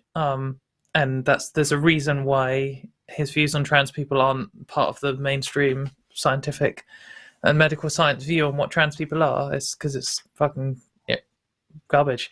But I think there's a more important question, really, which is about whether someone I guess there could be a thing where someone, any person, trans or cis, male or female, has some kind of sex thing, a fetish or some kind of drive or something that they find sexy, which is being either forced to be a woman or the fact that being a woman makes them inferior in some way, and that's a sex thing for whatever reason. And if that is the case, there separately as a sex thing on its own could be driven by, or sounds like it is inevitably driven by, misogyny. If you think, not you, Taylor, but like a person, if someone is thinking, oh, being forced to be a woman is so humiliating because women are rubbish, and oh, imagine if I was forced to do that and it takes my power away from me and then I'll just be a stupid woman or whatever. That's misogynistic garbage. And the reason I say this is because you do get these people following you on Twitter. You get these like sissy fetishists, and they're really focused around, oh, I'm just a stupid little girl, and it's grim. It's like misogynistic at its core. And I think that's not where I'm coming from. Yeah, and I'm not suggesting you are, but I think it's important to say that there are, and obviously, you know, with all this stuff, there's always like spectrums, but I think there are people like that, and I think most of them aren't trans, and I think most of them aren't women. I think most of them are like straight cis men who have some weird power thing. Like, it is a thing that in places where there's more stigma about certain groups, that the porn searches are more in those areas. So, for example, in Texas, where trans rights are worse than in other places, and there's a lot of hatred for trans people, trans women are much higher up on the porn searches than they are in California, where there's more trans rights. So when something gets stigmatized, people get this idea that it's humiliating or bad or dirty or wrong. And that goes along with not just watching trans porn, but also with this kind of separate thing, which is a totally separate thing of thinking, some kind of being a woman humiliation thing. So I think it's worth being aware that is a thing. In my experience of watching the type of people who follow me on Twitter, you just, as a trans person online, you cannot escape these grim sissy accounts, and you click on them and they've got some horrible being a woman is stupid or whatever as their like pin thing, and then it will inevitably be some disgusting genital close-up. Anyway, I've gone into too much detail about them, but I think that is the thing. And if looking at this term autogynephilia, this kind of the implied meaning behind it is someone who has some weird fetish for being a woman, that's kind of what I feel fits it most. But then I guess the next question, another kind of a separate thing, is being attracted to like trans women in particular, or maybe women with penises as a combination that perhaps is a slightly different group to saying trans women, because I know that from talking to trans women who do sex work that often after they've had surgery, the type of people into them suddenly changes, and it is attraction. Some people are into certain combinations of genitals and other bits. That's just true. There are some people who are trans who have that attraction, and there are some people who are cis. And I don't necessarily think it is an argument for you being trans or you not being trans,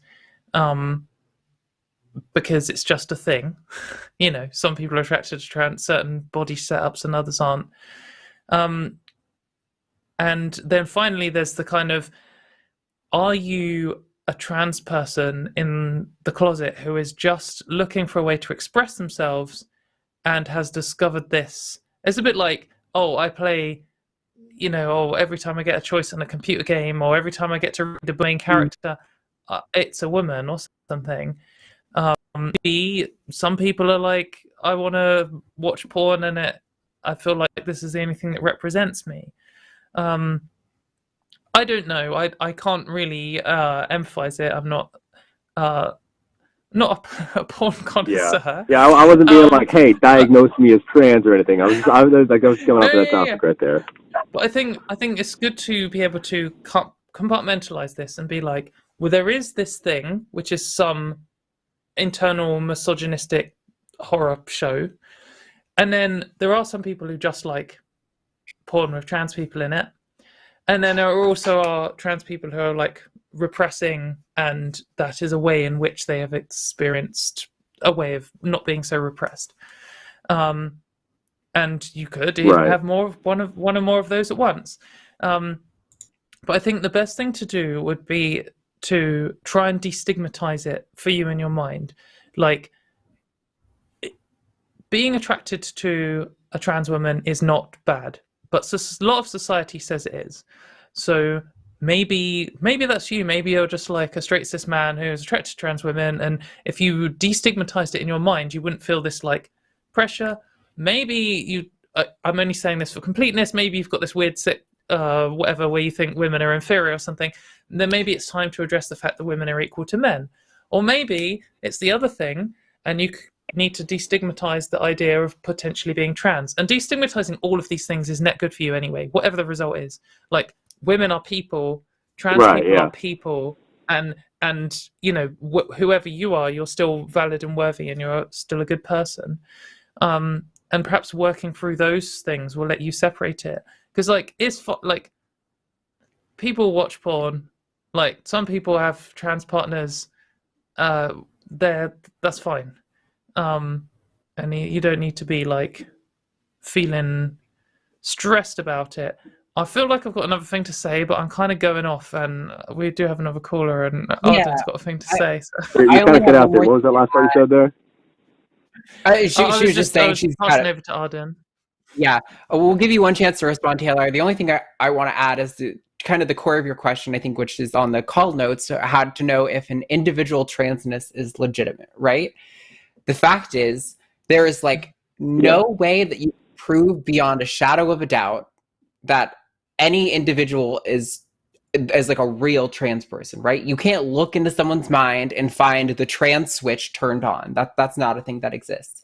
The most reliable method that we have, whether determining whether or not someone is trans, is to ask them. And that is so reliable that we can make predictive measures with regard to healthcare based on that.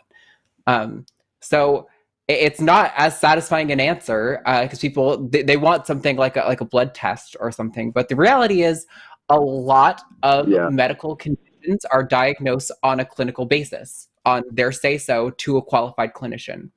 And if that's not enough for you, I think you're going to find that you have... as far as like any other... Sorry. Oh, sorry.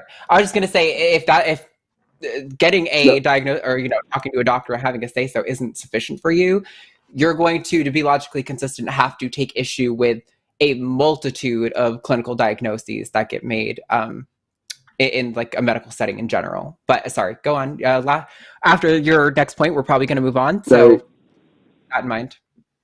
Gotcha. Yeah. No, I was saying, like, for me, like, as far as other trans people, I'm like, you say so, I'm all for you. I support, but then it comes to like myself and I'm seeing these signs. I'm like, oh shit, no, none of that matters. It's all good. That was what I was trying to get for with that last topic there. Right. Okay. So my final parting advice. Like what you were saying about like the only. Yeah. My final parting advice, Taylor, is that if you're trying to work out whether you're trans or not, if that's like a thing that you're just considering, then the first thing you need to do is accept with yourself. It's cool, whatever happens. Maybe you're a cis man who likes whatever, wearing certain clothes or doing certain things. Maybe you're a trans woman. Both of those are equally fine. And the only way you're going to find out is thinking about it and talking to a bunch of trans people. Talk to as many different people with different experiences as you can.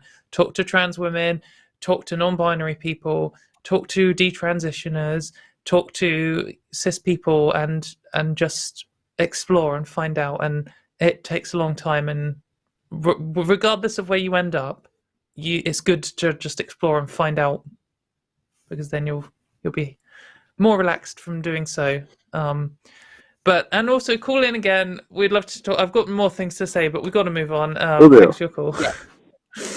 Okay, yeah, I got you. Absolutely. All right. Thanks, Taylor. Have a nice day, and we will hopefully talk to you soon. Or maybe do we still have time? That last box.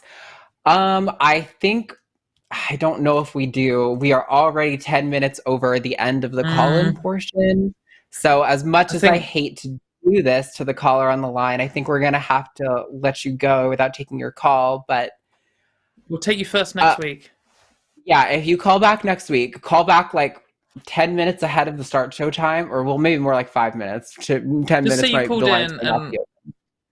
Say you called in this week, and we'll take you first next week. Really sorry for that caller. It's been a show. Yeah, I know. Yeah, it's been a fucking week, mate. But thank you so much for calling in, caller.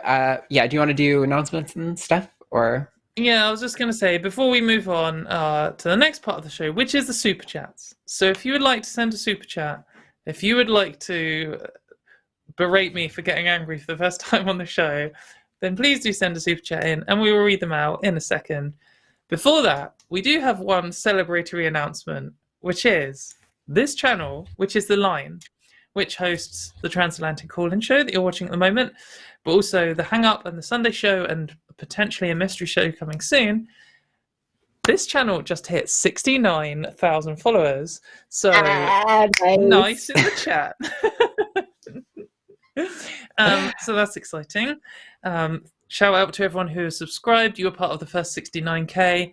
Let's roll on the next 69k. If you're watching now, please do subscribe because it helps.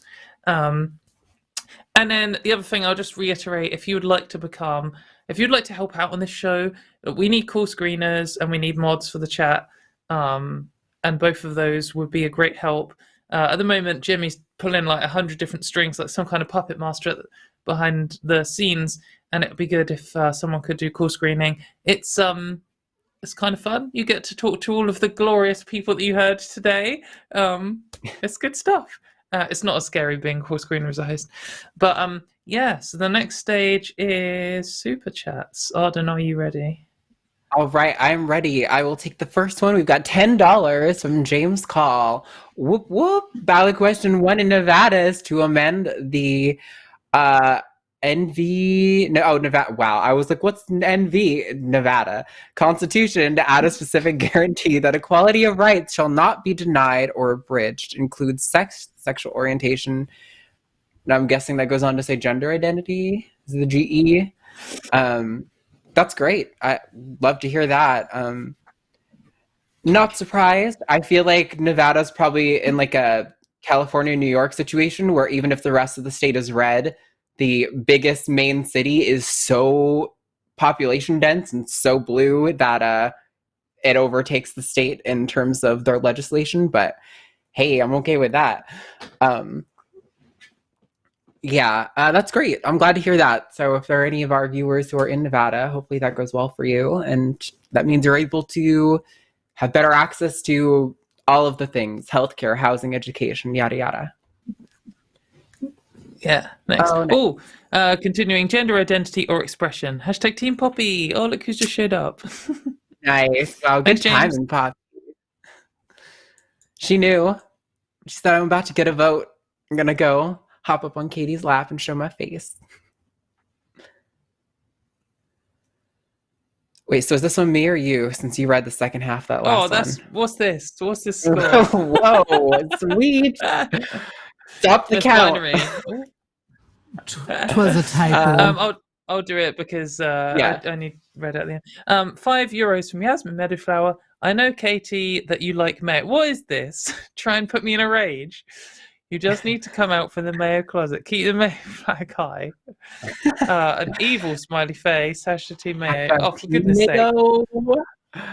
Oh, right. We remembered right before the show started, we forgot up until that point. I was supposed to wear a fucking potato sack this time. So remember, you have to get the total of votes. I think the total number of votes in over 25.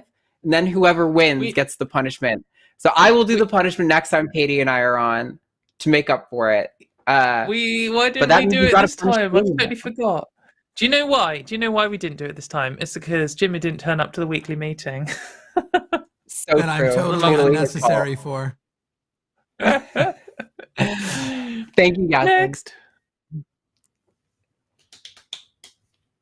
Come on, Team Martin. Show up today. Let's do this, squad.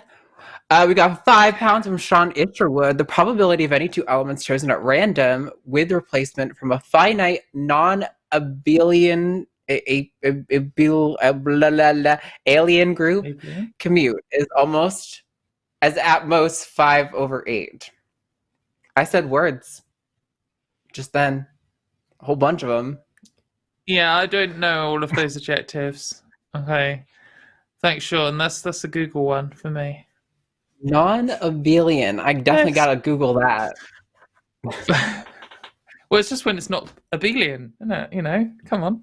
$5 Canadian from Unsapien 2009. When they say men have outies and women have innies, they're not just debasing trans, but also themselves. I'm cis, not a man because I have an outie.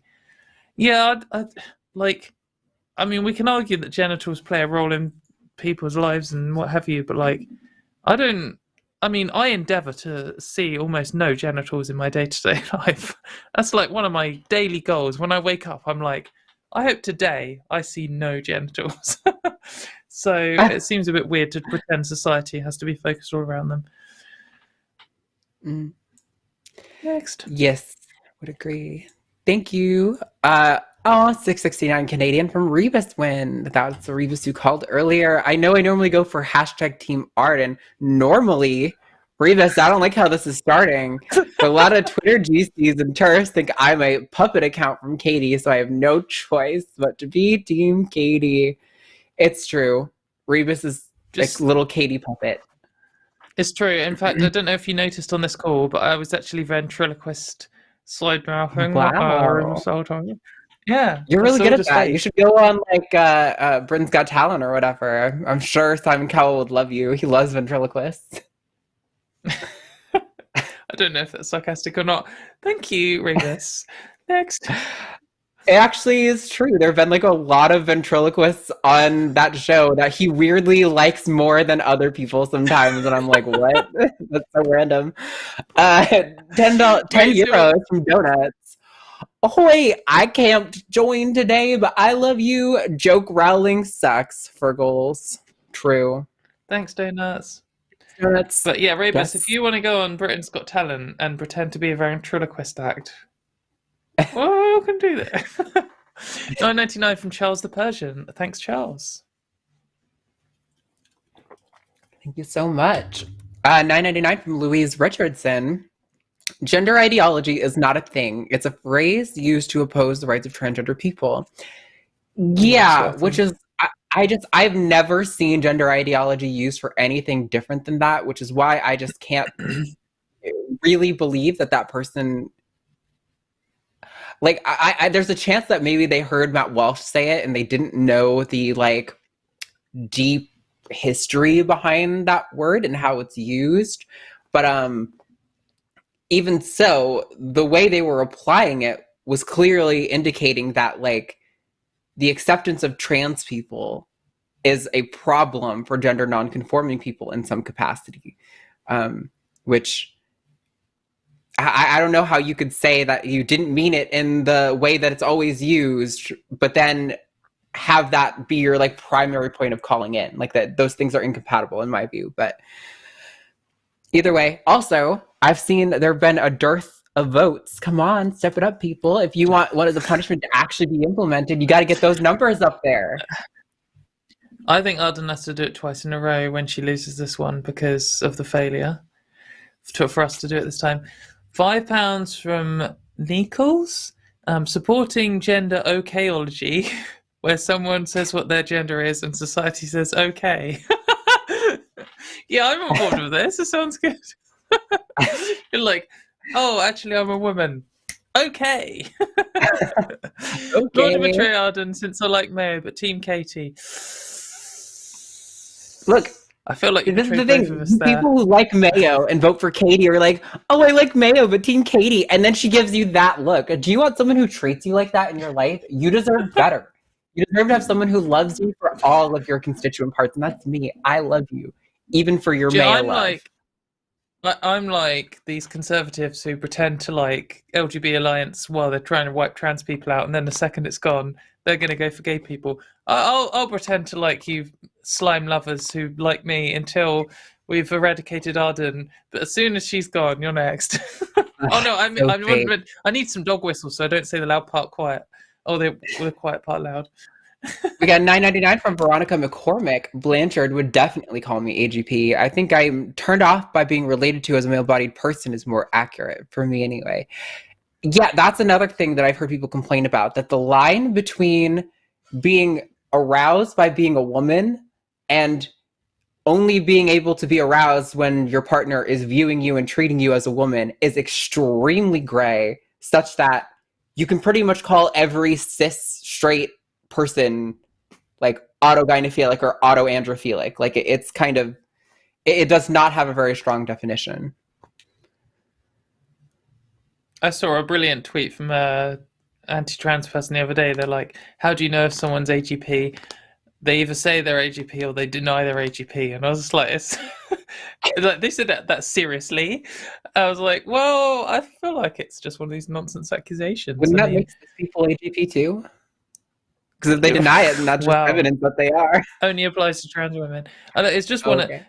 I think usually the categorization goes, if they are attracted to you, then you're HSTS, and if they're not, then you're AGP. That seems to be, because people call me both all the time, and it just seems to be whether they got an erection or not. I hit this problem where I, for years, would tell people that I'm pansexual but gyno-romantic, that I'm romantically attracted. Everyone can hear me if you're worried that I'm causing a dead air. And it's been sort of ruined because back in the day it sort of just meant to me that I'm pansexual, I'm sexually attracted to everybody, but when it comes to dating, I'm romantically most attracted to femininity, not necessarily specifically like a feminine man would be fine with me too. And that used to be perfect, but now when I use the term, people think I'm going GC so I got to find a new one. Fucking sucks. Classic. I bet you are. You would. And I don't want you to worry. There are some points for the cis producer coming up. I'm going to have to add it to the scoreboard, but we'll see. Oh, okay. Gotcha. No cis people on the scoreboard. Arden, I think you need to read this one out. Oh, this one's me? Okay. 555 from Nyarapsaka. I'm sorry. You've been donating to our show forever. And it's another one that I will just probably never learn to pronounce correctly. Taylor could be gender fluid. Team Katy down with slime. See, now at least I can appreciate that you're authentically Team Katy and you're not just like, you know, True you're believer. like kissing the boots of your oppressor, like that last one was with the, I like mayo, but. 9.99 from Veronica McCormack. Also, hashtag Team Arden. Oh, Veronica. Thank you, Veronica. That means you're Team AGP this week. I'll own it. We're Team AGP. Let's go, Team AGP.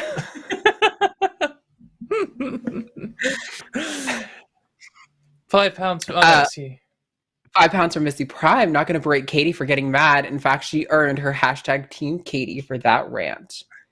Thanks, Missy. Yeah, I mean, when people try to, like, I don't know, misrepresent you or put words in your mouth or whatever, it's gotta claim you haven't done something that you've literally just done. Yeah. Publicly. Come on. Yeah, but why did it take you 24 hours? I shouldn't do impressions of the guest. I'm sorry, everyone. That's my fault. Only blame me. Was that a real British person? You just got patched through. How'd he hack our system? That's going to start a conspiracy that I'm actually some of these callers. All of the callers are just Jimmy doing accents. 6969 Swedish krona. Nice. Oh, wow. From Robin Taustig. I had to put my mayo jar and my spoon away to write this. Hashtag Team Arden. Oh, God. Thank you, Robin. I appreciate taking time away from that very busy task to you send could in put them vote. away into the bin and join the light side. The light side. Yeah. I guess when you're that far in the dark, everything looks light. That doesn't make any sense at all. Wait, is this me? £5 from MJV. What a great show. Hashtag Team Katy because of angry Katie's answer to Wes.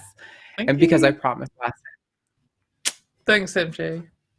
Despicable. I'm just gonna every episode of Katy is just gonna be me in a fucking potato sack for the next year, apparently. Yes. Guys, we just gotta keep me winning every single time. So we have Potato Arden. Come on, Team Arden. This is not how you treat your glorious leader. We need hashtag Team Potato Arden. Arden, what do you owe Student Dr. Ben next time? I'm trying to remember what that one came out to. I don't think we passed the threshold, right? No, I think we did. It's me and Ben. Ben's got to wear a suit, and I got to dress up as a thing. A doctor? Or what? Nah. Oh no. Yeah. Is there something to do with your music taste? Yeah. One of you has to dress up as a metalhead, and the other has to dress up as a doctor.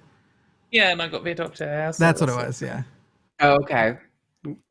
And next time Jesse's on, I'm going to be a Star Trek. I'm sorry, I mistook you. From Sandcalp Tipness.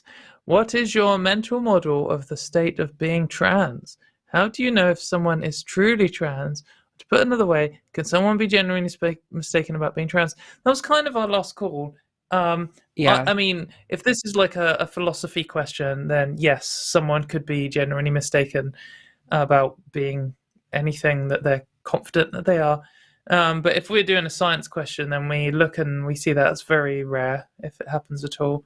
I mean, it does sometimes happen. I mean, there are some percentage of detransitioners are people who regret transitioning because they realize they were never trans. So It does happen, but it's rarer. But call in if you want a better conversation on it.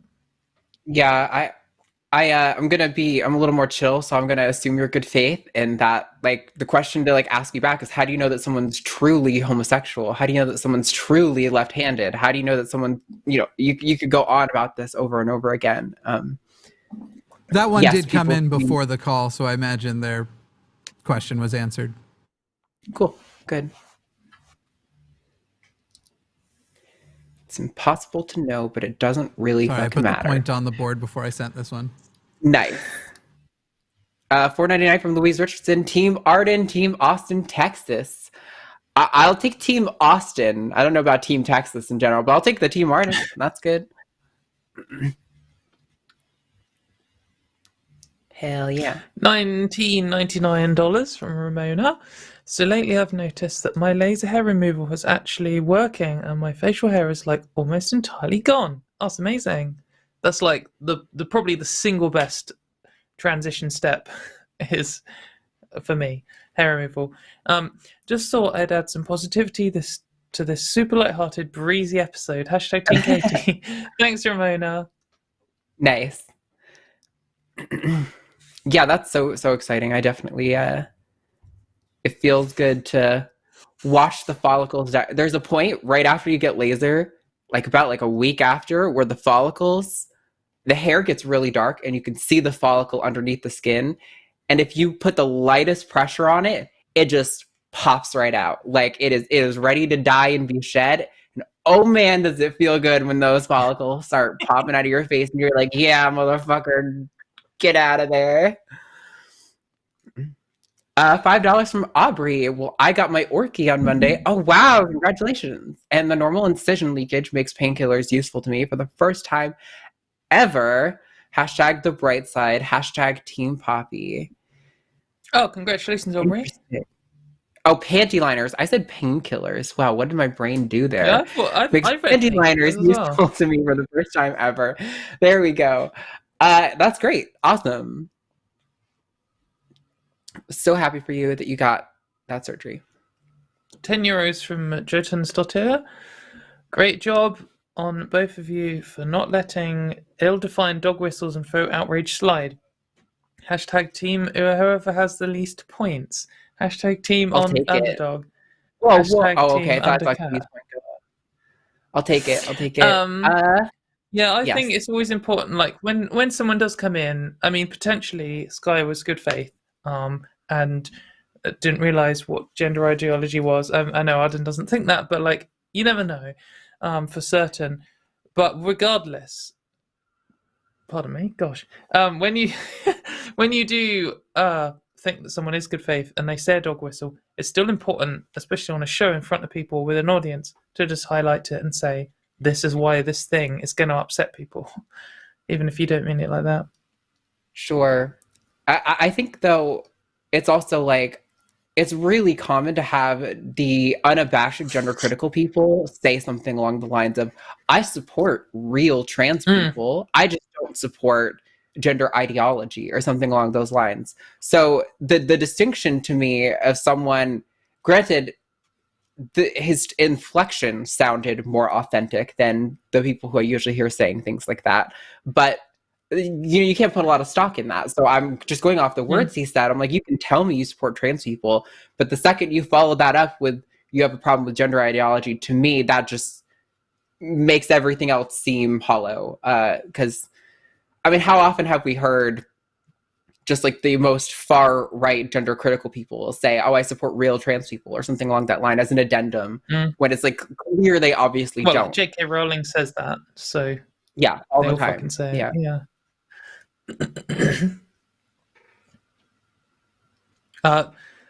To Richard McLeod in chat, yes, trans people are capable of having orgasms. Hope that helps. $5 from the gay agenda. Beep boop. Smiley face. Wow, where is that? Richard McLeod. Oh, capable of. Okay. Yep. Canadian 669 from Reeves. Sorry, it totally threw me off. I had to look for it and then it processed that comment in my brain. Since I finally am able to see the show live, I need to thank the crew, mods, and Jimmy himself. Hashtag team behind the line. Absolutely. The team behind the line is so awesome. And point for sis Jimmy. No, point, Jimmy. Fuck off. This points are worth nothing on this show. I won't put it on the board. I just want everyone to know that it's cis oppression over here, isn't it? Oh my god. What about cisphobia? Next. Nobody talks about cisphobia. $5 from I wonder why not. $5 from Brits Krieg. Hi from a cis het lurker and hopefully an ally. Hashtag Team Katy. Thank you. Lurk away. Be the goblin that lives in our chat. This next one sent earlier, and apparently I missed it, so I've had Sean rewrite it, but that's this one. And yeah, there you go. I tried calling in today. My internet connection cut out and hung up. I'll try again next week. Here's some money. I saw a call from Sean spelt your way from the UK in our call screener list. I was hoping we would get to you, but unfortunately, the way this show works, we usually try to prioritize the more controversial calls, because while we love talking to, our viewers who are trans or allies or whatever, I think the point of this show is to combat a lot of misinformation on trans, which is very prominent in our both American and UK culture right now. And I think, unfortunately, the more productive calls are often those more combative ones. So I'm sorry we didn't get to you before your internet cut out. It's probably my fault. Everybody blames me for all the tech issues, even when they're objectively not. But let's just say it's me. Yeah, 100% Jimmy's fault. Absolutely. He's so fucking terrible. When DNS goes down, it's Jimmy. $4.99 from Claire. Hashtag Team Katy. Because Arden did not wear a potato sack, but Katy is always the queen. Oh. Thanks, Claire. Now, you're the best commenter so far. I'll accept that I didn't wear the potato sack and that I should be a point away for that. But come on, Team Arden. It's 6-11 right now. You cannot let me get doubled. That's so humiliating. I'm really Did I get doubled last time? I don't know. Oh, did Team Ben double you? Wow. No, Jesse did. It was 25-12. That makes sense. Makes perfect sense. I would have voted for Team Jesse. I foolishly tried taking on the Star Trek nerds, and it was a massive cell phone. €5 from Mismatched. This one's for Arden, since it's been far too long. Wait. Oh, okay. Please give me your best. Ooh. And I will vote hashtag Team Arden. There you go. I did it for you. I oohed. This is how far I'll go for vote. To the audience who's sending in chats and voting, please keep sending chats and voting. But if you put both hashtag Team Katy and Team Arden, when I'm doing 1,000 things, the wrong score's going to go up. Just pick one, please. Jesus Christ. No, everyone should put two in. The more work Jimmy has to do, the better. Next, come on, hurry up. Next one, please. Get to it, sis. $5 from Jacob Andronikos. I hope that's your real surnames. That's really cool. Thanks to both of you for doing this show. I've recently binged a bunch. Binged. Who the fuck goes on Bing? I recently binged a bunch, and it's been helpful, informative, and entertaining. Hashtag Team Anti-Mayo for sure. Yes, Jacob. Despicable. No, I'm glad the show's helpful, though. We need 5 more chats that have votes, otherwise no one will be punished. Also, saying hashtag Team Anti-Mayo means I have to do math. Send chats. Come on, chat. This is probably the last super chat. So I'm going to keep talking here because I'm hoping to stall and give Team Arden a chance to get in. Many Team Arden votes. All you need to do is donate a $5 or more super chat with hashtag Team Arden to get a vote. And if you do that, you could get multiple votes in. And if you don't get enough overall votes, then nobody gets punished. But don't you want to punish Katy? Wouldn't it be so funny to make her show up with potato sacks? I think that would be hilarious. We could get Team Arden. Wake up. £5 from MJB. With triple Arden. GRA reform imminent. Full conversion therapy ban on the way. Everyone in the UK should move here to Scotland as soon as you can. Hashtag Team KT2 which that nobody here has the name KT, so clearly that vote just goes into the incinerator. But MJ is right. So the thing that like crystallized the gender critical movement is the GRA reform, and probably the biggest push alongside GRA reform is conversion therapy ban here in the UK. And in England, we've got a far right shithead government in, but in Scotland, they haven't. They've got a fairly decent government in, and so they've been going ahead with it. And today was the first, I don't know, there's so many stages of Parliament, first debate or something. But it looks like they're going to do both those things. And if they do, that would be, I mean, the thing is, what all of this, we can't have a GRA reform, we can't ban conversion therapy, like concerns from the JK Rowling types. It's all just garbage. I mean, of course it's garbage. We can just look at every other single country that's already done them and see that none of their concerns have come true. But it's going to be so much harder for them to argue these concerns when Scotland has passed these laws and it's fine.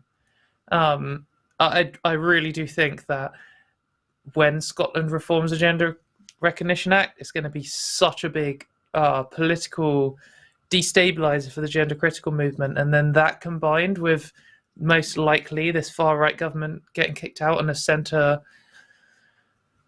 government coming into power will take a lot of wind out their sails, and they'll kind of only have the mainstream press then rather than the fear-mongering about GRA and the government. So it's not going to end the movement at all, but it's going to take out a lot of their momentum.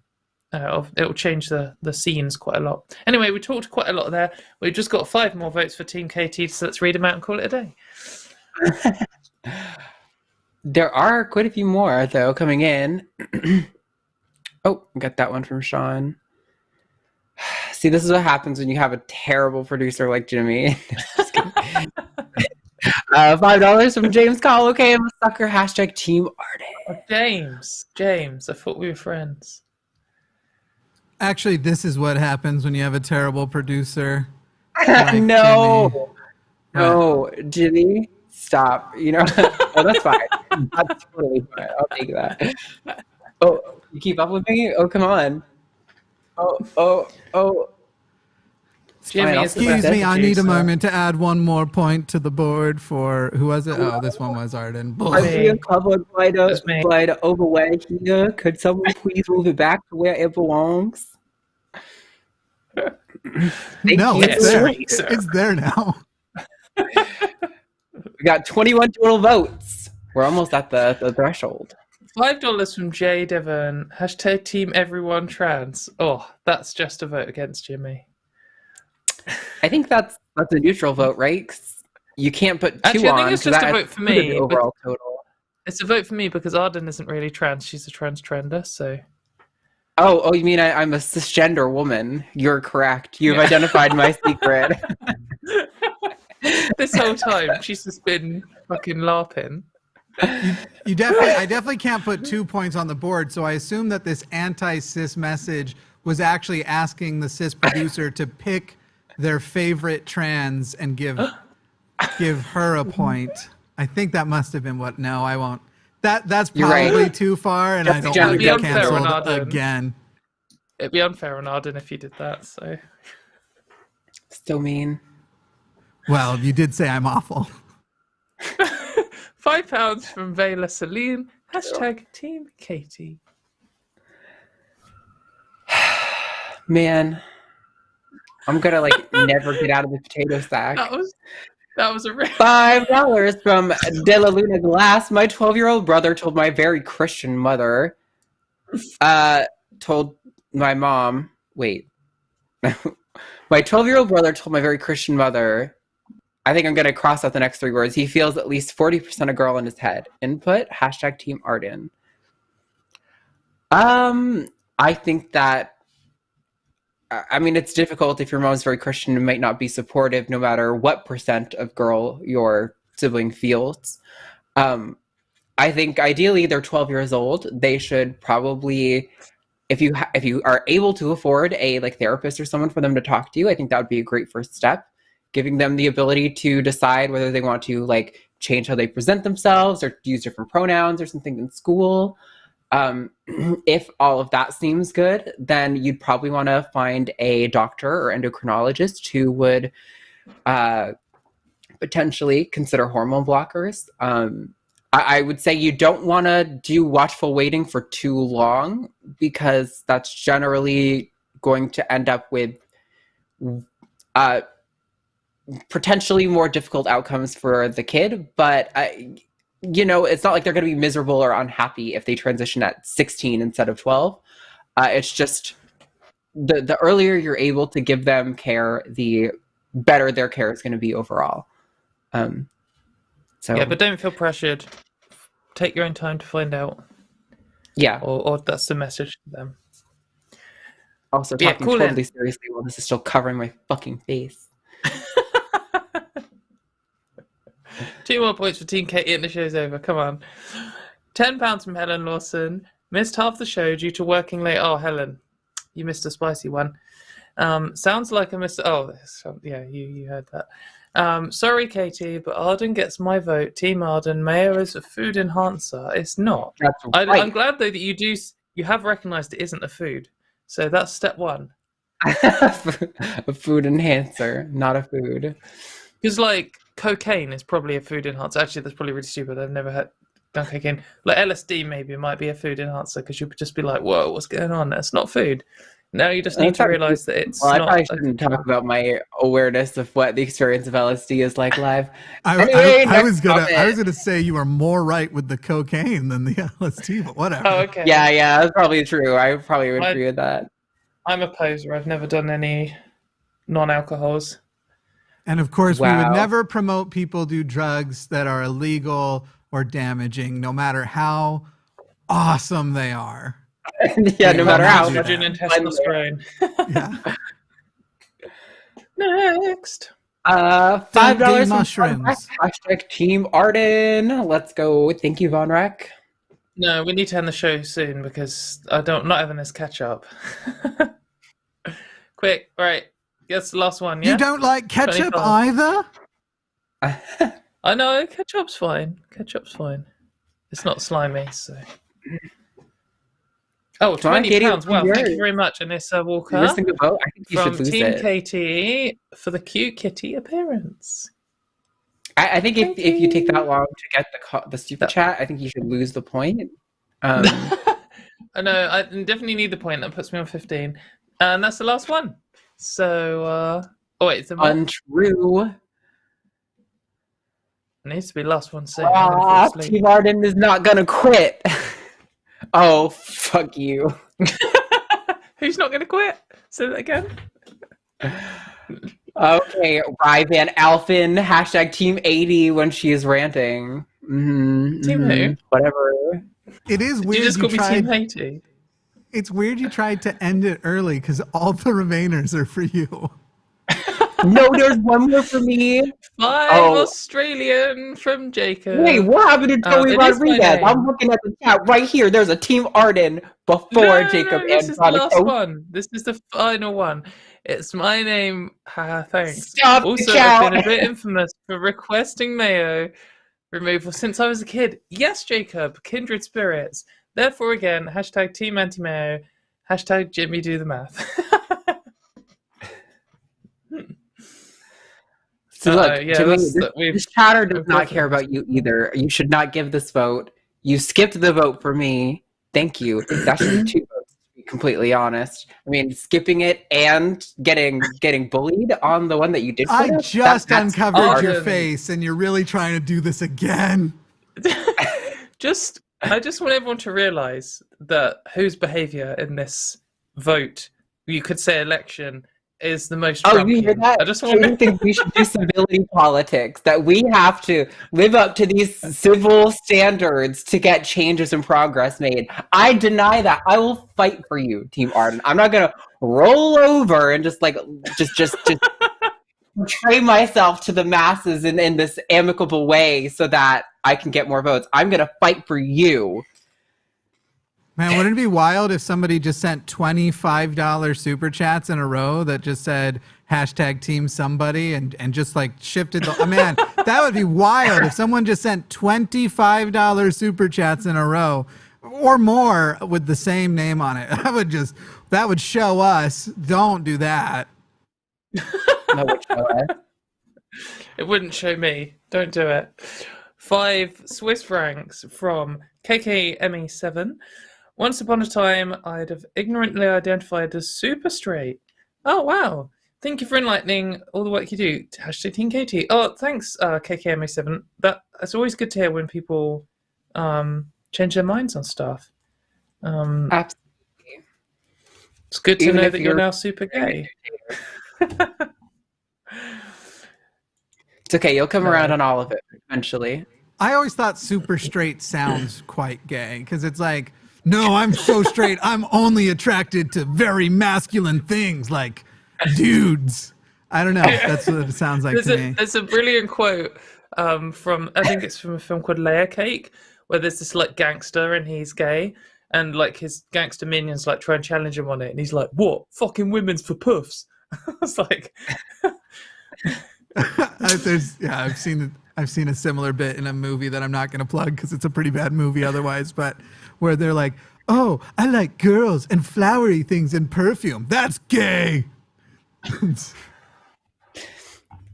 Very nice. This does not count as a multi-vote.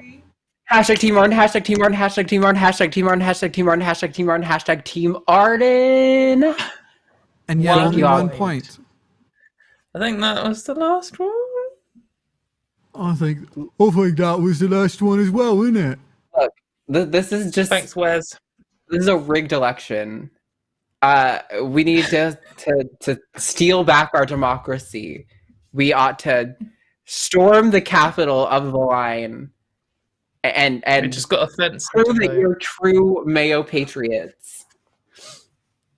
$20 from the Gay Agenda. Hashtag Team Katy. Thank you very much, the Gay Agenda, for sealing the deal. A point for me. I win again. Double in a row. Arden's going to wear a potato sack, and we're actually going to remember this time. Thank you very much. So you're saying the cis producer's not a someone? Well, look, there you go again. Cis people are not human. End of show. All right, everybody. This has been the end of Transatlantic. I don't know if it needs to be said too much more because it's been said in all the super chats, but obviously the show is only made possible because of our amazing team and the mods and that one guy whose voice you keep hearing. Who's fucking the whole thing up right now. We really appreciate you so much, and we will see you all next week. Bye. Wow, what is happening? At this point, I'm leaning into it. Now we're in the intro. The end of the show. Bye, everyone. Here's the intro instead of the outro. Bye. Yeah, well, you've done it again, haven't you?